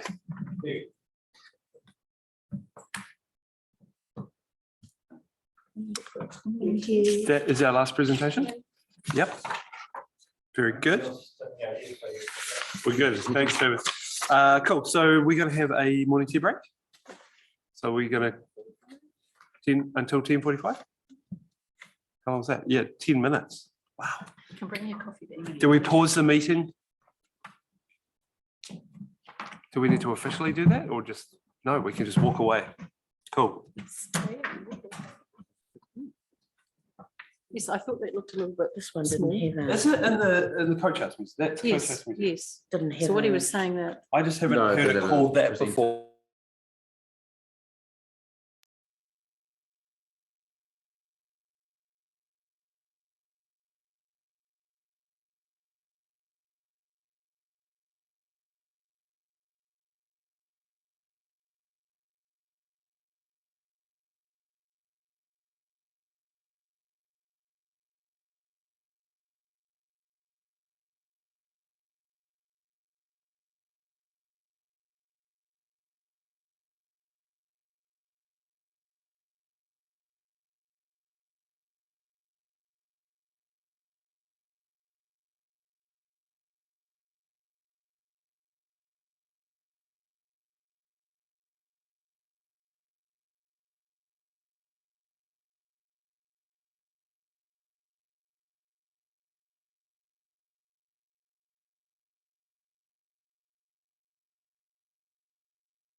let's unmute and record. Are we recording? And so I will move that the Creative Community Assessment Committee evaluates and considers the following 9 applications using the assessment tools provided by Creative Communities. Can I have a seconder? Sue was first. Sue was in there, seconded by Sue, and those in favour? Yep. And against? Great, so that's carried. So what we're going to do is move through each application in the order of our ranking, and we need to discuss it and then, allocate the money for each application. Kim. I just have a question. So you might have noticed that most of my comments are around about the funding and, and the lack of. But then I've noticed around, I just want clarification. So we know that it's $16,000 for this round, but in round 2, there's 33,000. And Even though the round that we've already had, or next round? amount available for round 2, it's on the bottom of Oh, the yeah. 9th application. Yeah, I was Yeah. wondering that as well. Isn't it? Why the difference? Well, that, and is it possible to sort of like, sometimes we save money to go into the next round. Is it able to be done oppositely where we can Use money. sort of Janine use some of question, that? I think. Because Because it it- just quickly hit a rock. It's not, is this round 2 of this year, this one? No, so this is round Round 1. one. Round one. First Oh, so it's first financial year. We did have a bumper round last time because of the COVID money. Yeah. That but no, should we, when Janine comes back, should we Yeah. ask that? Yeah, it's just, that's why. Yeah, because I think we have an amount for the year and we break it into 2 rounds, Hmm. but actually we can spend that yearly. My understanding is there's 16,000 for this round and in total Hmm. is 34,000 for the year. So that's Oh. the Oh, other, so that- so it's 2. Oh, so it's half. The 34 divided by 2, Right. It's got 33. or 33, whatever it is, there'll be 16,000 and something, whatever it was. Would Janine just clarify that or we'll just take that? Oh, okay. We'll just clarify when she comes back. Okay. Yeah, good question though. But we have applications for 18,900. So, yeah. So we've got more than we bargained for. It was more than that, wasn't I thought it was it? No, more it was than more that. than that. Is it? That's what it says at the bottom of the last page. That's just on what we've assessed, but on Yeah, on it's the, not- when you go Oh, to the yeah, blank 'cause it- form. 12,000 of that's already How much? over there. Yeah, how much is the total? Do we know? Is it written down somewhere? Oh, sorry, the total of it is 34,916. Of the applications? Yeah. Current. Wow. Yeah, right. Double. So we're quite a lot oversubscribed. Okay. Yeah, no, that's No, right. That does sound right. Yeah, because we have that large, there's that 12,000 one, so that's quite, There's a couple of 5s, a 12 and Yeah. some 3s. trying to give me 2 pins. Okay, great. So let's just go through. So Pam, so this, she didn't come and speak to this application, the first one on our schedule. Did anyone have any comments or questions about this one? I mean, what's not to like? Kiwatia What's not Kids Recycle Yeah. Sculpture Workshop. I think she, Yeah. Yeah. or nothing. I mean, she's, No yeah, brainer. and she's, is she on the committee of the Combolton Sculpture Trust? I think so. She's Yeah. definitely heavily involved up Yeah, there. I mean, and it's her local primary school. She lives just around the corner and Yeah.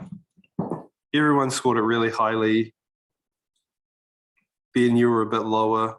Yeah, it was just due to the fact that the detail seemed a little bit light, but overall really supportive of the project and for the amount that they're asking for.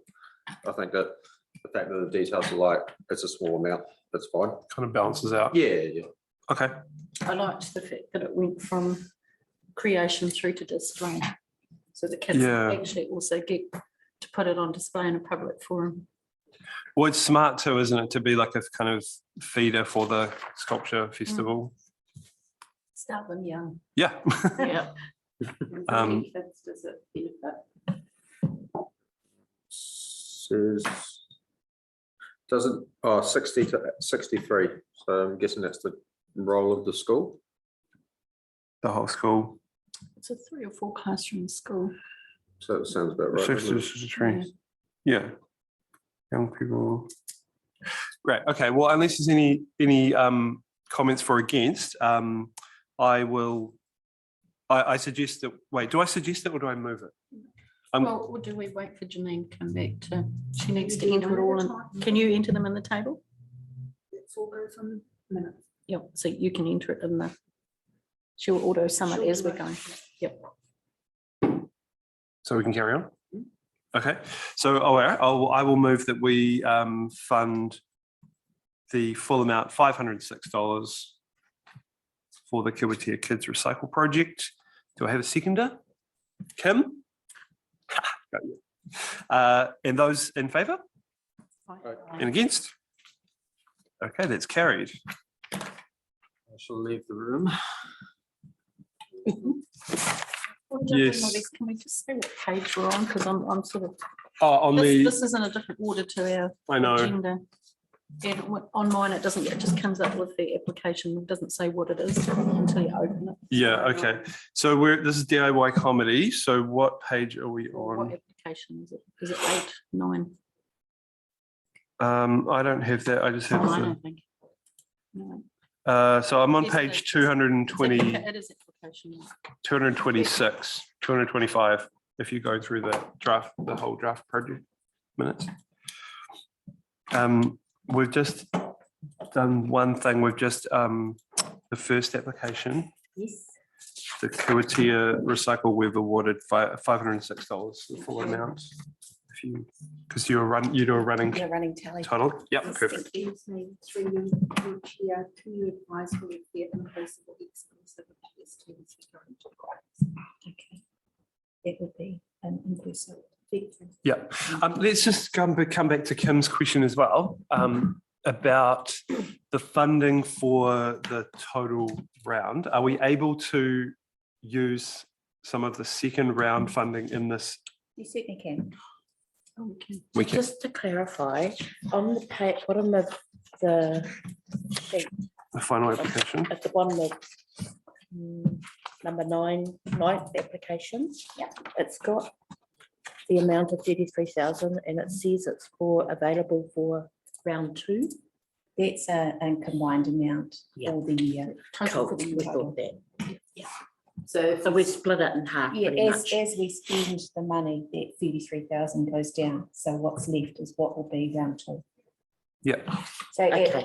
at the time of doing this, you had the full 33,000. Thank you.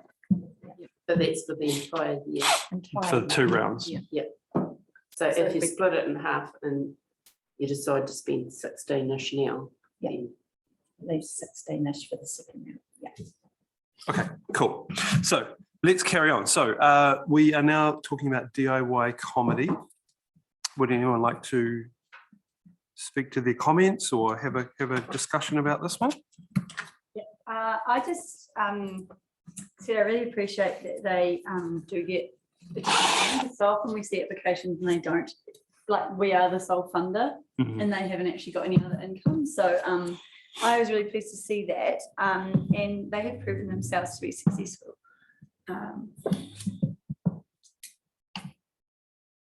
Yep. That was the last That was the end of- proven track record. I was in support of this one. Yeah. I think that connecting with the school and using the community and giving them funding opportunities is a really positive thing. It's kind of what we want, right? Is more community involvement and performance. It's a really good application. I have been to, after, what were the one, Pride in Our Land comedy shows were presumably the same company. Okay. Was more impromptu, but it was Ben's wife that was the lead in that one. Oh, cool. I did go to one of those and it was lots of fun. Yeah.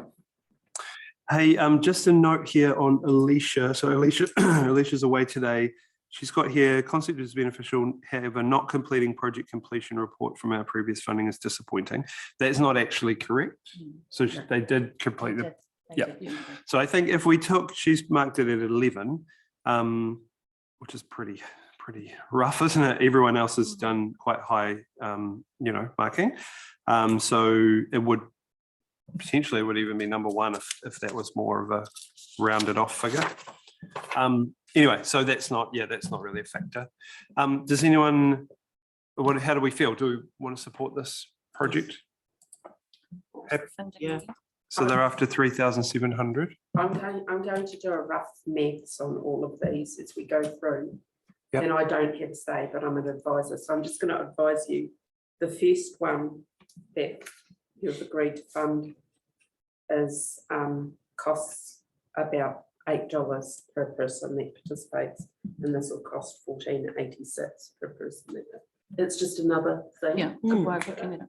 Another metric. Because with this one, I guess if we fund less and they still put the same program on, it'll make the ticket prices higher. And what they were trying to achieve was, was keeping the price low. So price wasn't a barrier to participation. It feels like a nice balance, isn't it, between funding and some money. What was the entry fee? I can't remember. What it was. $20 per person, I think. Yeah, you wouldn't want to go too much higher than that, really. $20. So you'd be subsidising. I mean, if you didn't give them the money, then the fees would be 35 instead of 20. Yeah. Okay. Is there anyone who wants to speak against this? No. It was one I was prepared to just bring down a little bit to massage the figures. Yeah. Not too much that it, I can't remember what I put $3,000. A bit heavy to go with. Kim, you've got a lower mark. You were saying. I was just mindful of the money, and I was just trying to. But I really like this kaupapa. Yeah. So I'm flexible because, just clarifying a few things for me. I've changed a few things. Okay. As we got along. Yeah, of course. Once we've gone through the list, we can go back and tweak a few, can't we? So yeah. I assume so. I guess through you, Mr. Chairman, you've done your priorities, so so this is an order. This is an highest order points? of your highest points. Oh, okay. So for Good. Creative New Zealand, you've done your marking, so you're actually going in order of priority. So Cool. you would not be inclined to start reducing Right, until your you money get is further down. getting Oh, okay. further down to a lesser priority. Yes. Yeah. Thank you, So Jenny. as you say, if Alicia had scored higher, that's probably would have got number one. Yeah. Right. with you. So, I get okay, it now. cool. Well, I think it's a good discussion. So I'm going to move that we award the full amount, 3,717 to DIY comedy That's 50 cents. and 50 cents. Yes. Oh, it's not on the form as 50 cents. Oh, that's been rounded up. Oh, yeah. Except for me, I've copied and pasted it. Okay. And can I have a seconder, please? Second. Thank you, Sue. All those in favour? Right. And those against? Carried. It's an inclusive. Great.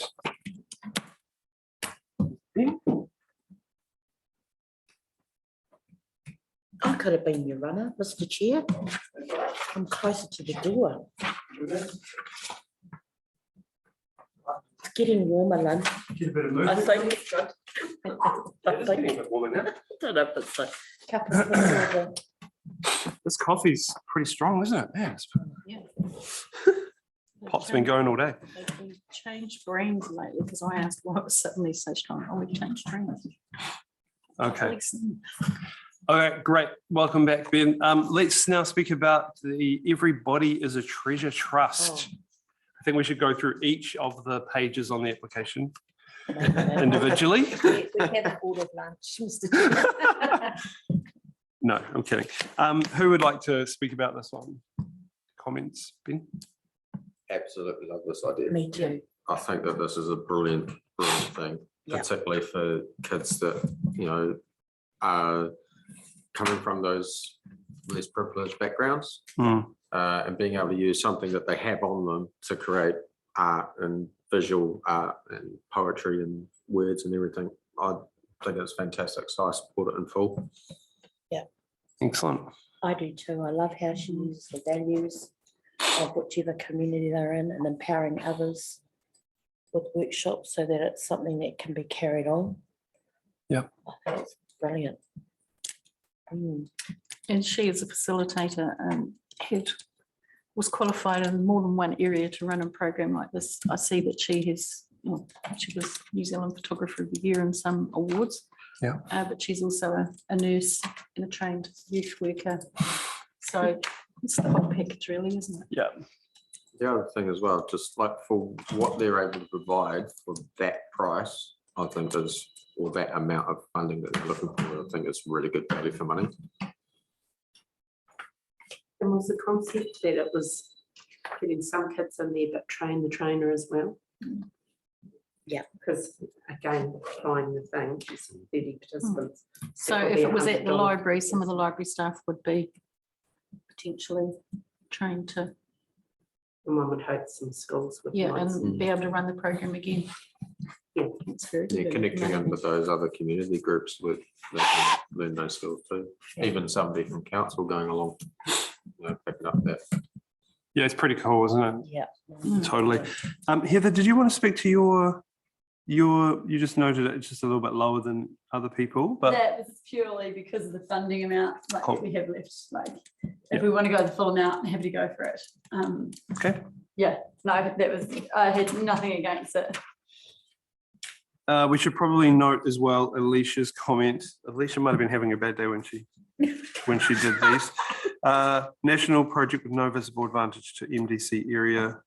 Yeah, I don't think that's true. It's Tamaraki in Rangatahi. that are Yeah, gonna it's benefit. done locally. The fact that they're applying for funding, they're doing it around the country, but they're doing it in a local context.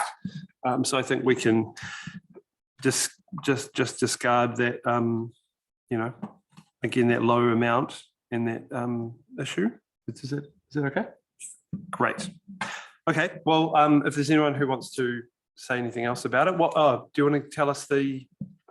That's $100 per person. Yeah. So I think that it would be wise that we say that we want to make sure that some of the participants are the trainers that will then go on to spread this mahi elsewhere. Yeah. Yeah, potentially has sort of wider reaching benefits to just the 30 kids. Yeah. Good. That's fair enough. Any other And it will comments? pay off at that end of the spectrum. Yes. Yes. Their age. Yeah. Resilience, coping. Yeah, cell phones, one of the biggest kind of issues, isn't it, for young people? Even for people our age, so, Yeah. Speaking from my own experiences. Young at heart. Okay, great, thank you. So I will move that we fund the full amount of $3,000 for everybody as a treasure trust. Second, thank you, Alison, and those in favour? Right. And against? That's carried. 3,000. And it's excluding GST. 3,000 plus GST. Yes. Great. Okay, Manchester House Social Services. Drama classes for seniors. Who would like to kick off the discussion for this? Go for it. Certainly like the idea of the program, and Sophia Parker's the Helen O'Grady drama teacher, so she's very well known.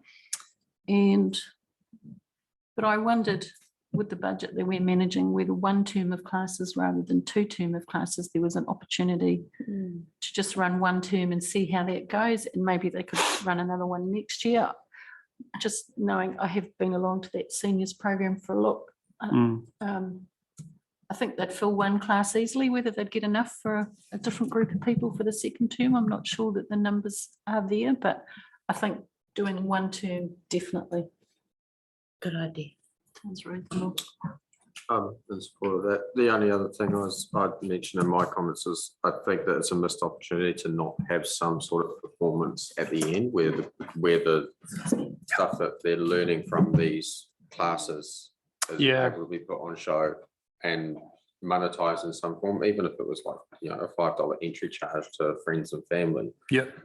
I think that I get the point that they made regarding their art classes, but I think that with performance art, it's a little bit different. I think that you have to have a goal that you're working towards in order to keep motivated. So that would be the only thing I'd sort of suggest, is to have something at the end that they're working towards.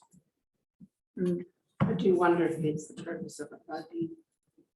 I think You have a look at it. just seeing what the participants are like that going to the class, that might cause a lot of anxiety to have a performance. A lot of them are physically disabled or mentally disabled. They're recovering from strokes, that sort of thing.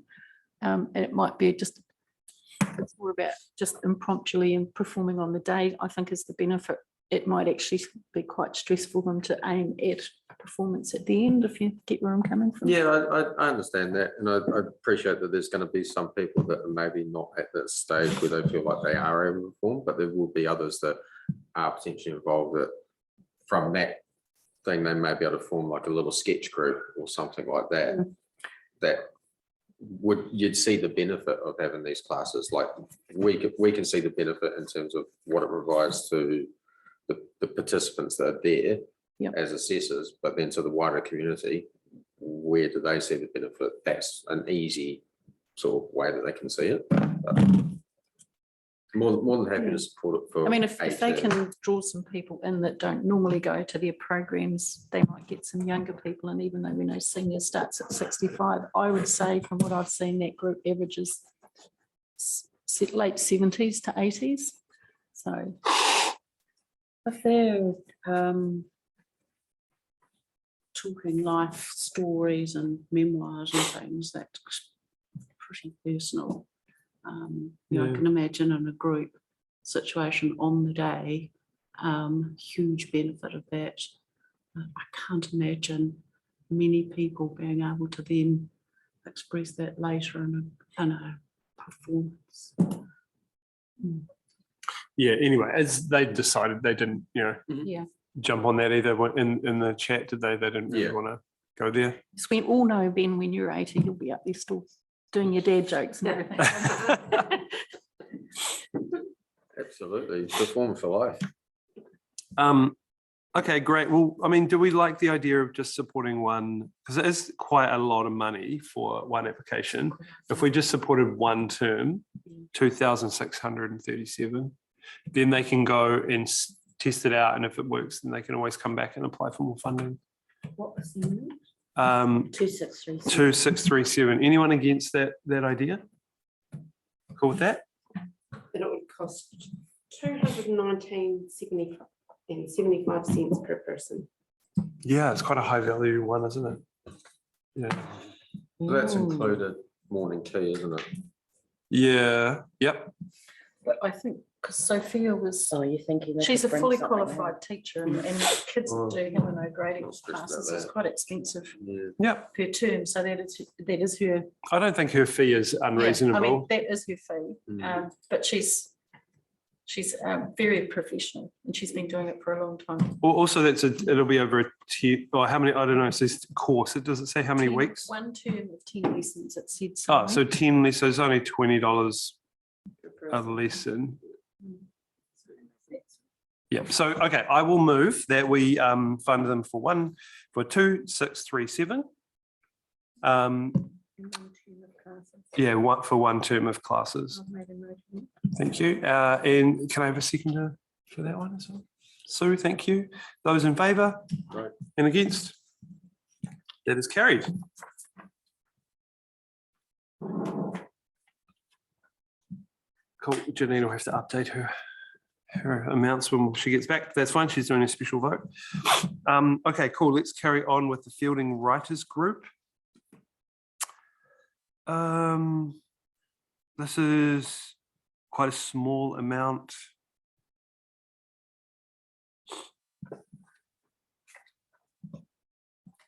So do you want to comment? Yeah, I just question the value of a hard copy when it could so easily be online, but then Rachel did say they've got a lot of older members, so that kind of counted that, but yeah. That's a kind of similar question with the Manchester House booklet raised with him as well. I think that there is an opportunity for it to be online as well. I thought overall this is a very impressive application, and for the amount that they're asking. But yeah, I do see that as an opportunity that to have that online content, because that's the thing, that's where everything's moving to.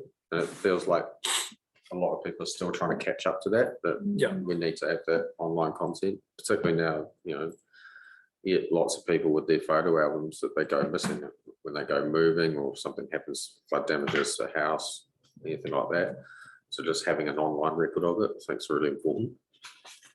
Yeah, and I guess it feels a bit like Rachel's kind of old school, you know, she's wanting a physical hard copy. But if they're creating it in InDesign, it's simple enough to export it and just make it a digital. When I went along to the book launch at Paper Plus, most of their members that were present appeared to be seniors, I would say. So for them having to purchase a book, I think would be, I know Rachel in the past has financially covered things when she can't really afford to, but she's so passionate she does it anyway. Yeah. And yes, it can go online, but I also think if you're a writer, you're very tactile and you like to, yeah. And as she said, it also it's part of their succession plan. You know, if for whatever reason Rachel can't continue this, it's almost like a training guide for those coming up behind that someone else could take over. Yep. Okay. I think that's pretty clear. It's quite a small application. It's kind of nice having small applications because they're easier to support. We can support more of them, you know. So I think Such a bang for your buck. that's what I'm trying to say. Yeah, that's cool. Okay, so I'll move that we fund the full amount, 517 cents. Alison is going to second that. She's already got her hand up. Sorry, Ben. Those in favour? Aye. And against? It's carried. Have you got that amount? Yeah, thank you. I'm not sure whether it's GST. It's probably not GST. Yeah, great. All right, and this is my chance to leave the room. So Heather, you're going to be taking the reins. You can do it from there, I'm sure. Yeah, I'll just do it from here.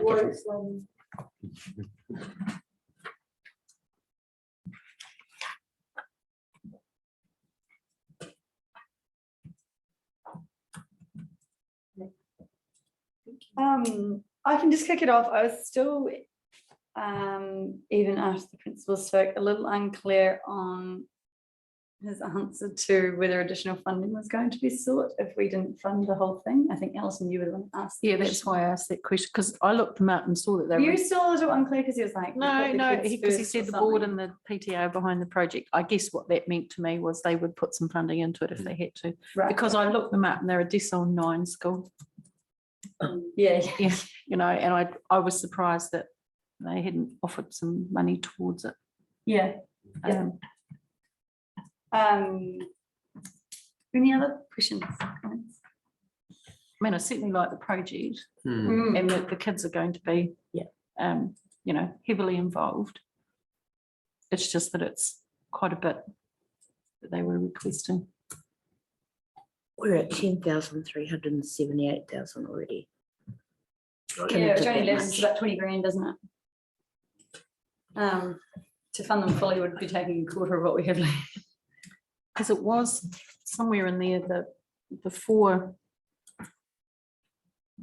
the big mural was going to be, was it $3,000? And then the other four, were they house ones? I can't remember what they were $500 each. Yeah. Something like that. What would everyone be comfortable at funding? Ben?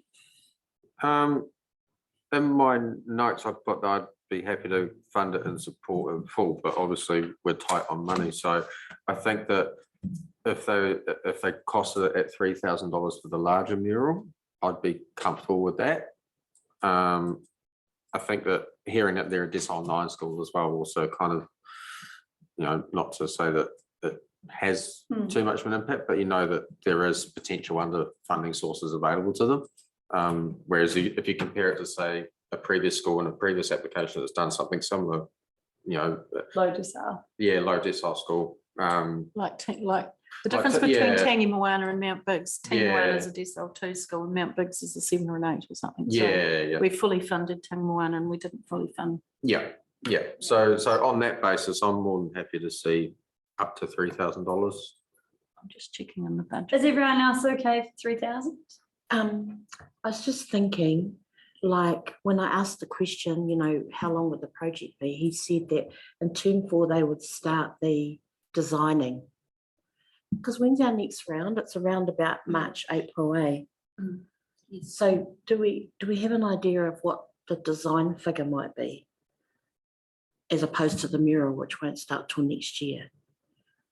Do we know? Did he Just looking up. Need Joe's hourly rate, I guess. And how many hours Yeah, it's been. He's got on Joe's quote 4 oval house group murals, which I think he talked about mounting at the entrance to the school, $500 each, so $2,000 for the 4 of them.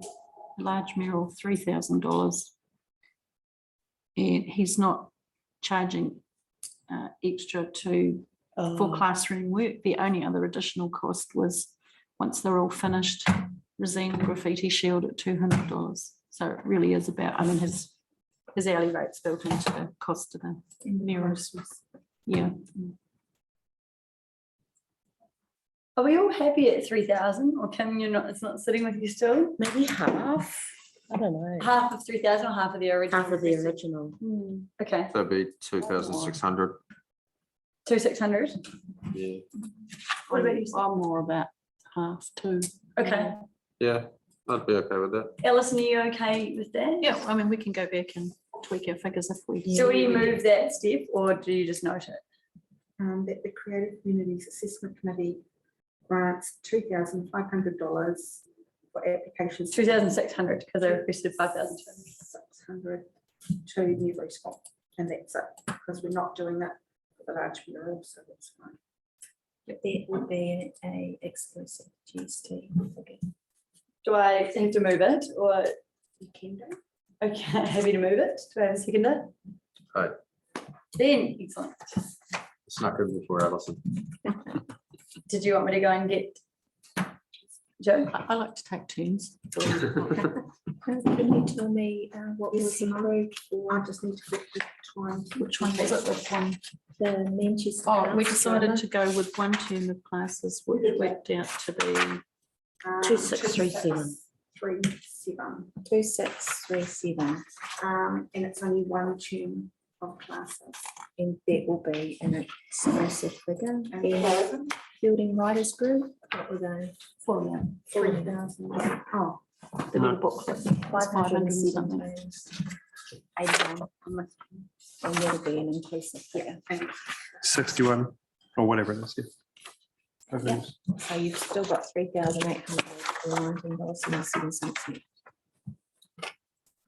How much, sorry? $3,819.07. Mm. 3 applications left to consider. Yeah. Okay, great. So let's move on to the Manchester House history book. Is this under our, does this really come under our kind of funding criteria? That was the question I had, because I didn't really see where it fit the criteria of diversity. Yeah. I appreciate that it's a really good project.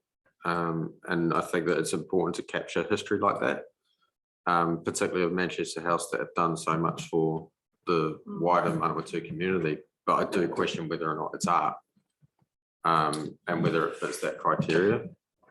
And I don't feel comfortable about giving stuff away for free either. Like, I can understand them giving away a book to previous, chair people of the board or previous volunteers and stuff like that, but there's 150 copies. And even if they said, well, we'll keep 50 copies for people that we want to give it away to, organisations we want to give it away to, there's 100 copies there that you could sell for 10, 15 bucks each. And that would cover the cost. $4.70 a book is what their quote is. $4.70 a book. Yeah. So yeah, so even if they upped it to $10 a book, and did it as a little bit of a fundraiser. Seems for so few people. I did go along to their one of their events. Bobby's doing this for free. She's already up to 30 pages of history, and she did read some excerpts, and she's done really in-depth research. And I know that she's done other historical booklets in the past for the community that have also been funded through this committee. I think it was really important to capture the history of an organisation like that where there's been so much community involvement. But I probably do agree with Ben, if they had 50 copies to give away, some to sell, and then put it as a history on their website as well, then it's captured, it's captured for long term. Yeah. And I imagine it'll have photographs and things, but she's already put a lot of hours into it. I think COVID and things has helped her find the time. Yeah, that's right. They're not charging for her to write the book at all. It's No, just to print she's a it. board member, and I don't know whether you know Bobby Edmonds. So she's former editor of the Fielding Herald. Oh, right, yeah. She's retired. So she's been a journalist for a long time, but she's doing this. She's a board member of Manchester House. She's a representative of one of the 3 churches. So she's doing this as a giving back to the community. Heather, you've got not sure the benefit to the community. Your comments. I don't know. I guess I'm not sure if it's going to enlighten others as much as some of our other projects. Yeah. That was kind of what I was meaning there, I just feel like those kids' art classes just provide a lot more like vibrance and it's hard though, because it appeals to a different clientele, right? Is a part of the arts, and I mean it is only a small amount of money. So if we want to say yes, I'm totally not. Yeah, totally, that's fine. We're splitting hairs of $200 between what I suggest. Yeah, for sure. Full amount. So, I mean, are we generally supportive? Do people want anyone be unhappy if we gave them the full amount? I mean, I don't mind going to $500 and putting them in the position where they have some for free and some for sale. It doesn't worry me. Okay. What are we adding up to at the moment? We've got 3,800 left. And And we've got 2 more after this one, which are both quite big. So we're not going to be able to fully fund either of those. Should we fully fund this one then? Well, Ben's not so keen. I don't. Again, I see it as a good project, and I do think that it's important to capture that history. Yeah.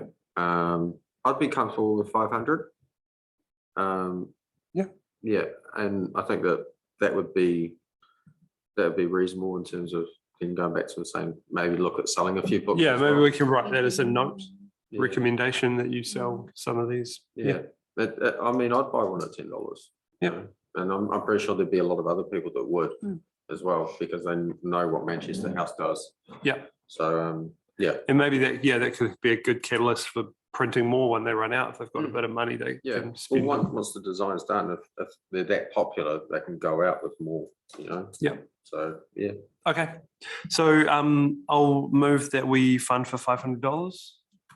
Second. Thank you, Sue. Very quick with the seconding, Sue. Those in favour? Aye. Any against? Okay, that's carried. $3,319. 3319 left. Can I ask a supplementary question before we consider these two? Yes. Because Janine wasn't in the room, I don't think, when the Civic Centre Trust did their presentation. Because I'm new on the committee, I'm not sure about the Manawatu Street Art Festival. Is that an ongoing project? Is there further funding in the future? Is there opportunities there? It's really totally reliant on funding. We were fortunate to be able to apply to Creative New Zealand with this one funding round that they had last year for COVID, because local government can't technically apply as an applicant to Creative New Zealand as a rule. So that was our one opportunity to do it, to kickstart the project, and the intention was for us to be able to then source funding. Then to- fund it through creative to keep it communities going. or other third party funding. Well, we would have to probably set up a trust to be eligible for third-party funding. Do we'll you remember the probably- number off the top of your head of what the budget was for previous? The budget that we got 27,000 from Creative New Zealand, and council put in $10,000. So it was a $37,000 budget, which gave us the 5 murals. So that's obviously a lot bigger than what we can do here. Yeah. So, and council was requested to put another $10,000 in the current financial year, but that was declined. So it may just be a one-off thing, Yeah. and unless an opportunity comes up. She asked that because she wasn't on the trust either, she didn't know how to. Yeah. And just Janine was out doing a special vote at the time, so I just was wondering the background to that, which will now help me decide which of these ones Yeah. we get something to and which ones we don't.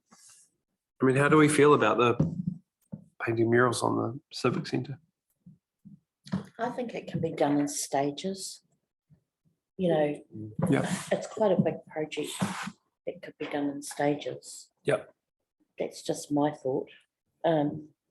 It's still up here in terms of organisation, and the idea is great. Yeah. Love the idea. Yeah. It'd be wonderful to brighten up that building, Yeah. because there's still the consultation to happen with what people want to see. What a big process. Who owns the building? Council. Council owns the building. Council owns the building and it's administered by a trust. Okay. Council controlled organisation. So the council, they'd have to get permission from the council to do them anyway. No, No, they can do it because they, they could do it. I mean. Yeah. Wouldn't have any objections to that, but it doesn't, I can't talk about the application because I've got a conflict with that. Because, it's council. It sits in Lynn's. oh, right, I see. Okay, sure. Yeah, are there any other kind of political things going on that we don't know about or that I don't know about? Well, the only other thing is that the Fielding Civic Centre building, council hasn't formally decided what the long-term future of it is. Right. It's had some issues that it's been a leaky building and not for construction reasons, but it's had moisture coming up underneath. Because when it was built over the years, it's been concreted and tar sealed all around and it could no longer breathe, and they've had black mold and a few things, but a lot of that's been dealt with. But it is in our community facilities plan, it is down for a discussion about what is the long-term future, and basically the choices are spend a lot of money on it and bring it right up to meet the needs of the community. Yeah. Keep sticking band-aids on it and putting a little bit of money in here and there and ticking along and not upgrading it, or replacing it either on that site or another site somewhere around the town. So, but it would be something that would have to go out to community consultation, and I think you'd get a lot of passion about keeping the building where it is. So it'll be an interesting one to see, what the community would want. You start talking about things like, we could all take all those things down to Menfield, and then when you go through the logistics of it, you realise that probably may not work so well for some. This is in the centre of town, it's walking distance for schools, all that sort of thing. So if you had a mural on a building that was going to be completely refurbished in 5 years' time or pulled down or something, I mean, that's just something to take into consideration. But it's certainly, no decisions have been made, but they're sort of things that we will have to address. Yeah. That's where asked about where they wanted to do it at the front, because where those little panels are, that building is the back of the garage, isn't it? Back of the garage, yeah. So I mean, if they were to get some funding and they were to do something, I think that would be the ideal location to put it. Yeah. Because that building's hopefully, that building will be there regardless. Yeah. Of what happens or what potentially may happen with the civic centre. It's a shame though, because I was when I saw the application come in, I was like, where are they going to put it? Like, because it was very light on details. But then when I saw the visual of that back wall and how awesome that as a blank canvas must be for a mural artist, you could imagine, like, was it, I think Sue or someone mentioned about, oh no, it might have been you, Alison, about when the new library opens. And Yes, a and it was sort of a big- triangular shape, and I could just Yeah. imagine a Mary legend there with something coming up and expanding. in Yeah, the- so you can see it as a really, really beautiful canvas, but I've been sort of on about a few of the others being light on detail. This was incredibly light on detail. Yeah. And I appreciate that it's really high level, but at the point when you're going for funding, I think that you need to have more quotes, more details, more of a plan in place of how it's going to work.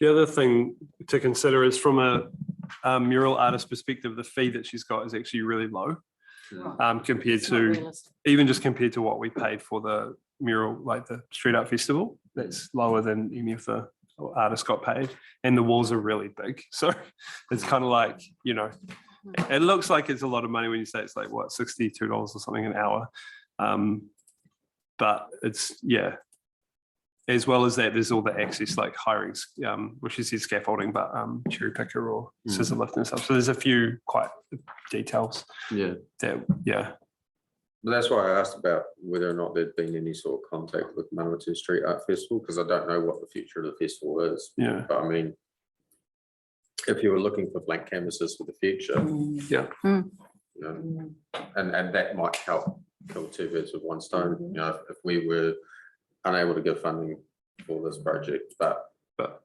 we can do something with the festival with some of your blank space. Yeah. Okay. In the meantime, they can come up with more of a plan. Yep. Okay, so it sounds like not funding this at all, but saying that there could be potential to work with the Street Art Festival. Or come back later, do some. Or do some more work on the application. Because it's sort of, it's just a bit like offensive when she's like, oh no, funding first and then plan later, like, no. Yeah. Yeah, plan first and then. Well, especially when it's so much money as well that she's asking for. It would be like us saying this is, you know, here's But it's most cool of our that- funding. yeah. It's cool that Civic Centre is wanting to make themselves a bit more vibrant. I mean, I still take my head off too that she's done this. She's been overseas for something like 10 weeks, and she's still put this together from afar. And okay, you know, but I mean, I did actually say I think this project's it's a good opportunity, but I just think because of the funding that's available, yeah, I'm comfortable saying no this time, but giving them hope for the future. okay.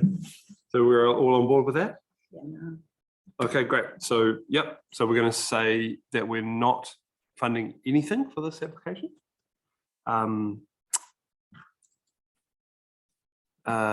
Would someone like to second that? I'll second it. Ben can second that. Thank you. And those in favour and against? So will Janine be able to Carried. express those that size of the funding that we had available, and I'm sure you can say how much we had to give and what their application would have been. Well, under the creative communities classification, it was a low priority. Yeah. Yeah. So that's why they're being denied. Yes. Good. Okay. All right. Our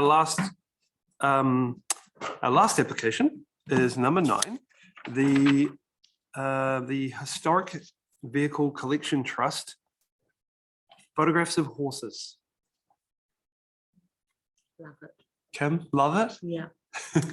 How much money was it? 3392.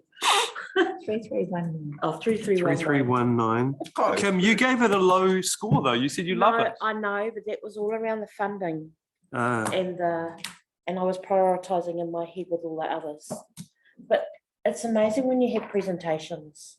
Yeah. People come in and present, and it just Changes your perspective. He said he wasn't very well prepared and then gave a really good Yeah, you know, when you talk about having to take photos of working Clydesdales on Erewhon Station to get the right, you know, I was picture pleased to hear capture. that because he's going to get good quality, isn't he? You know, the photographs. will Sounds like be- they went to Google first. That's Yeah, and found that there wasn't anything there that was, big enough. Yeah. yes. All good. Okay. And are we kind of happy that it fulfills our criteria? That was the only concern I had about the criteria, but having said that, I think that it's installation, maybe. Installation art? Yeah, could it fit in an installation art? I don't know. I mean, like, because it's obviously a display, a museum display. Yeah. And they can move things around and have all sorts of different things there in terms of making it fresh and appealing to people. So, you know, in my mind, I'm justifying it that way. I haven't got a problem with them receiving some money. Yeah, okay. I think everyone knows someone with a piece of old farm machinery on display in their garden or by a shed or something or other. Don't ask how many pieces my husband's got. But you don't see them in perspective with a Clydesdale. Anyway, that's the bit that I think's just seeing how big Clydesdales are, and you know, they're huge animals. And when you think you had a team of them, Yeah. that's the bit that I think it's very educational as well. I just think it's a real shame that, and this might be too out there, but that's, have we got any sculptors around or anything? Because you know, you can sculpt stuff like that out of polystyrene and Paper mache. paper mache. Yeah, each can. They've got a couple of 3D horses down there, and I don't know. I think they've been gifted. They've been from other displays from other places, I think.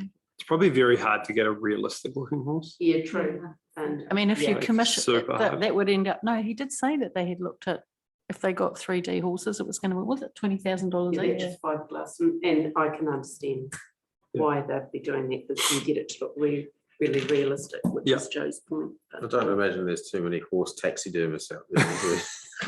Well, yeah, that's another way to go, isn't it? I don't know if that's a thing or not, but Yeah. yeah, exactly. But I- you know, I yeah. know, you know, because I've seen it done before, a horse done in polystyrene for a life-sized horse.